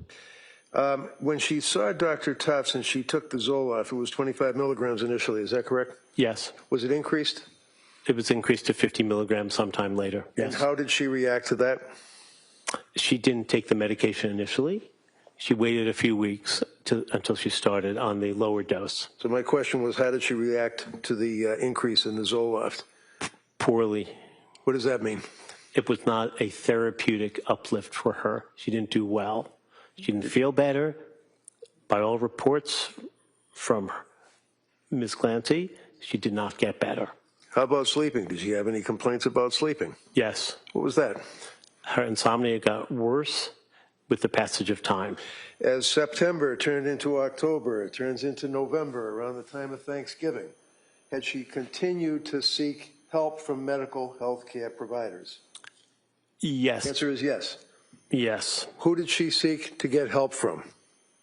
Well, the initial person, I believe, was her mother-in-law, Sue Clancy, and who was a labor and delivery nurse who knew people. Who did she see as a result of Sue Clancy? I believe it was Julie Paul initially. And what group was she affiliated with? South Shore Perinatal Health. Did Ms. Paul, nurse practitioner Paul, prescribe medication for her? Yes. And did she continue to deal with South Shore perinatal? Yes. At some point, did she stop dealing shortly, a short period of time, with nurse practitioner Paul? Yes, Nurse Paul left. And why was that? She got a transferred position. It had nothing to do with her patient load or... So she was transferred? She was transferred, okay. Yes. So as a short period of time, she was transferred. Who was the next person that she dealt with? Rebecca Gelada. Did Rebecca Gelada have a particular position? Was she a nurse practitioner? Yes. And how long did she deal with Rebecca Gelada? 3 appointments. And during that period of time with Rebecca Gelada, was she prescribed medication? Yes. What was the medication? I believe it was Seroquel. How did she react to that? Poorly. And as time went by, going into the holiday season, Thanksgiving, do you recall what her symptomology and complaints were to the healthcare providers at that point, whether it be Tufts or Gelada, anybody? Yes. What were they? She had many concerns about her health. She wasn't feeling well. She felt out of touch with herself. She felt numb. She experienced disassociation. All right, stop right there. What is disassociation? Disassociation is a psychological construct that means you feel removed from your body. You don't feel in touch with your body. You feel different than the way you normally do. You look back at your life and you say, something is wrong with me. I'm not feeling the way I normally do. Did she express, for example, when the jurors were looking at the medical records on November 27th of 2022 to nurse practitioner Gelada, that she felt that she was out of her body and that she had a disassociated state? Yes, and that's sometimes known as a depersonalization. You feel removed from your body. You feel removed. You feel as if you are not in your full body. Now, at that time, was she also complaining of other symptoms? And to cut to the chase, was she saying that she could not emote, she couldn't feel love, she couldn't feel happiness, she felt heavy, she couldn't walk, she couldn't bathe, she had difficulty relating to people? Is that fair to say? Absolutely. She couldn't get out of the bed. She had total flattened affect. Did she then seek additional help? Yes. Where? She went to the, I believe, the emergency room initially at South Shore to go to Mass General. And did they prescribe additional medication for her? I believe they did, yes. Did she make any expressions to her treating physicians up to this point about what in her opinion, what the medications were doing to her? Yes. What did she say? She said she was in a brain fog. The medications were making things worse. They were not helping. They were not helping her. Now, as that time went on into the period of Thanksgiving up to around Christmas, did she continue to reach out to people for help, such as suicide hotlines? Yes, she reached out to... The answer is yes. Yes. Why did she call a suicide hotline? She was worried about killing herself. And did she get any help from the suicide hotline? She was turned away. How about the second time she called the suicide hotline? She was turned away. How about when she went to the Women and Infants program in Rhode Island? They told her she was not a good fit for the program. Why? Because she was overly medicated. And did she continue to seek help from healthcare providers? Yes. And what was the next thing that happened as far as dealing with healthcare providers for Lindsay in her postpartum stage? She went to the Mass General emergency room. What happened there? On 12:30, she said she needed to go to the hospital. She was at the emergency room. She was sent to McLean Hospital in Belmont. It's a Harvard-affiliated hospital.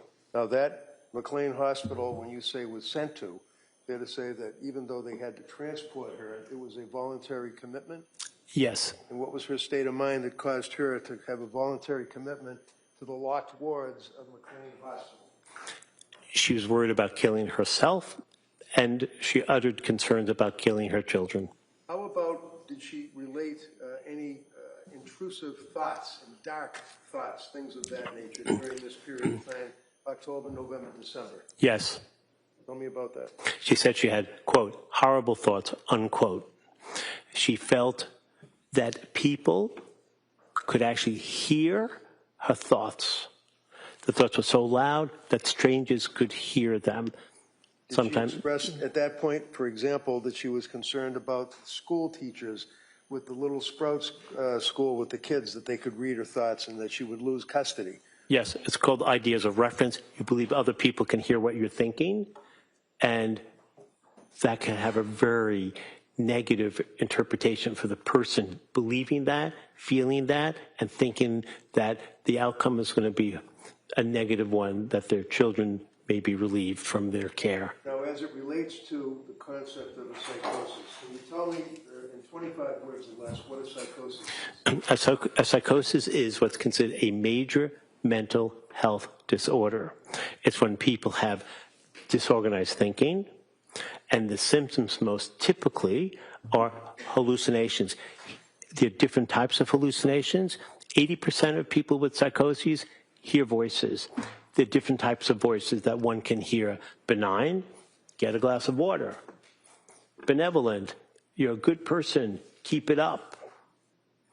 Or malevolent, threatening them, telling them ordering them to do something horrible, and you believe those voices. Now, during that period of time, when she got out of the McLean Hospital, what medication was she titrating or getting off of? I believe she's getting off the Seroquel. Was she able to do that? Yes. Relating back to November 27th with the dissociative state, is that an indicia, is that an indication or a harbinger of psychosis? Yes. And is a psychosis, is that something that would be, somebody would be suffering from a psychosis for a month at a time, 2 months at a time, or is that short periods, or how does that work? People with psychoses have intermittent symptoms. They can function fine one day, and the next day they can be hearing voices, they could be seeing things, feeling things, smelling things. To be clear, those additional types of hallucinations did not plague Ms. Clancy. She only had auditory hallucinations, but hallucinations are like the waves at the beach. They come and go. They're called waxing and waning? Yes. And would you tell me, doctor, in your opinion, is an individual, and we refer to postpartum psychosis, is that a particular affliction that afflicts women that have had babies and they go through a period of postpartum depression and then ultimately postpartum psychosis? Yes. Can you tell us, is a person, even if they are in the throes of psychosis, are they able to make a phone call? Yes, they can. Are they able to drive a car? Yes. Are they able to say, "Hi, how are you? I'd like to have a hot dog"? Yes. They don't have to look at the unicorn in the corner, right? That's correct. Mr. Reddington, it's 4 o'clock. Is this a good time to? Sure. All right. So, members of the jury, we're going to recess until tomorrow morning. I would expect our schedule tomorrow will be similar to the schedule we had today, hopefully without the technology issues. And I'm just going to remind everybody the same instructions. Don't read anything about this case or similar cases. Don't talk about it. Don't listen to anything. And keep an open mind. Go home. Have a nice evening. We'll see you tomorrow morning, 9 o'clock. Okay? All rise, please. Jurors exit.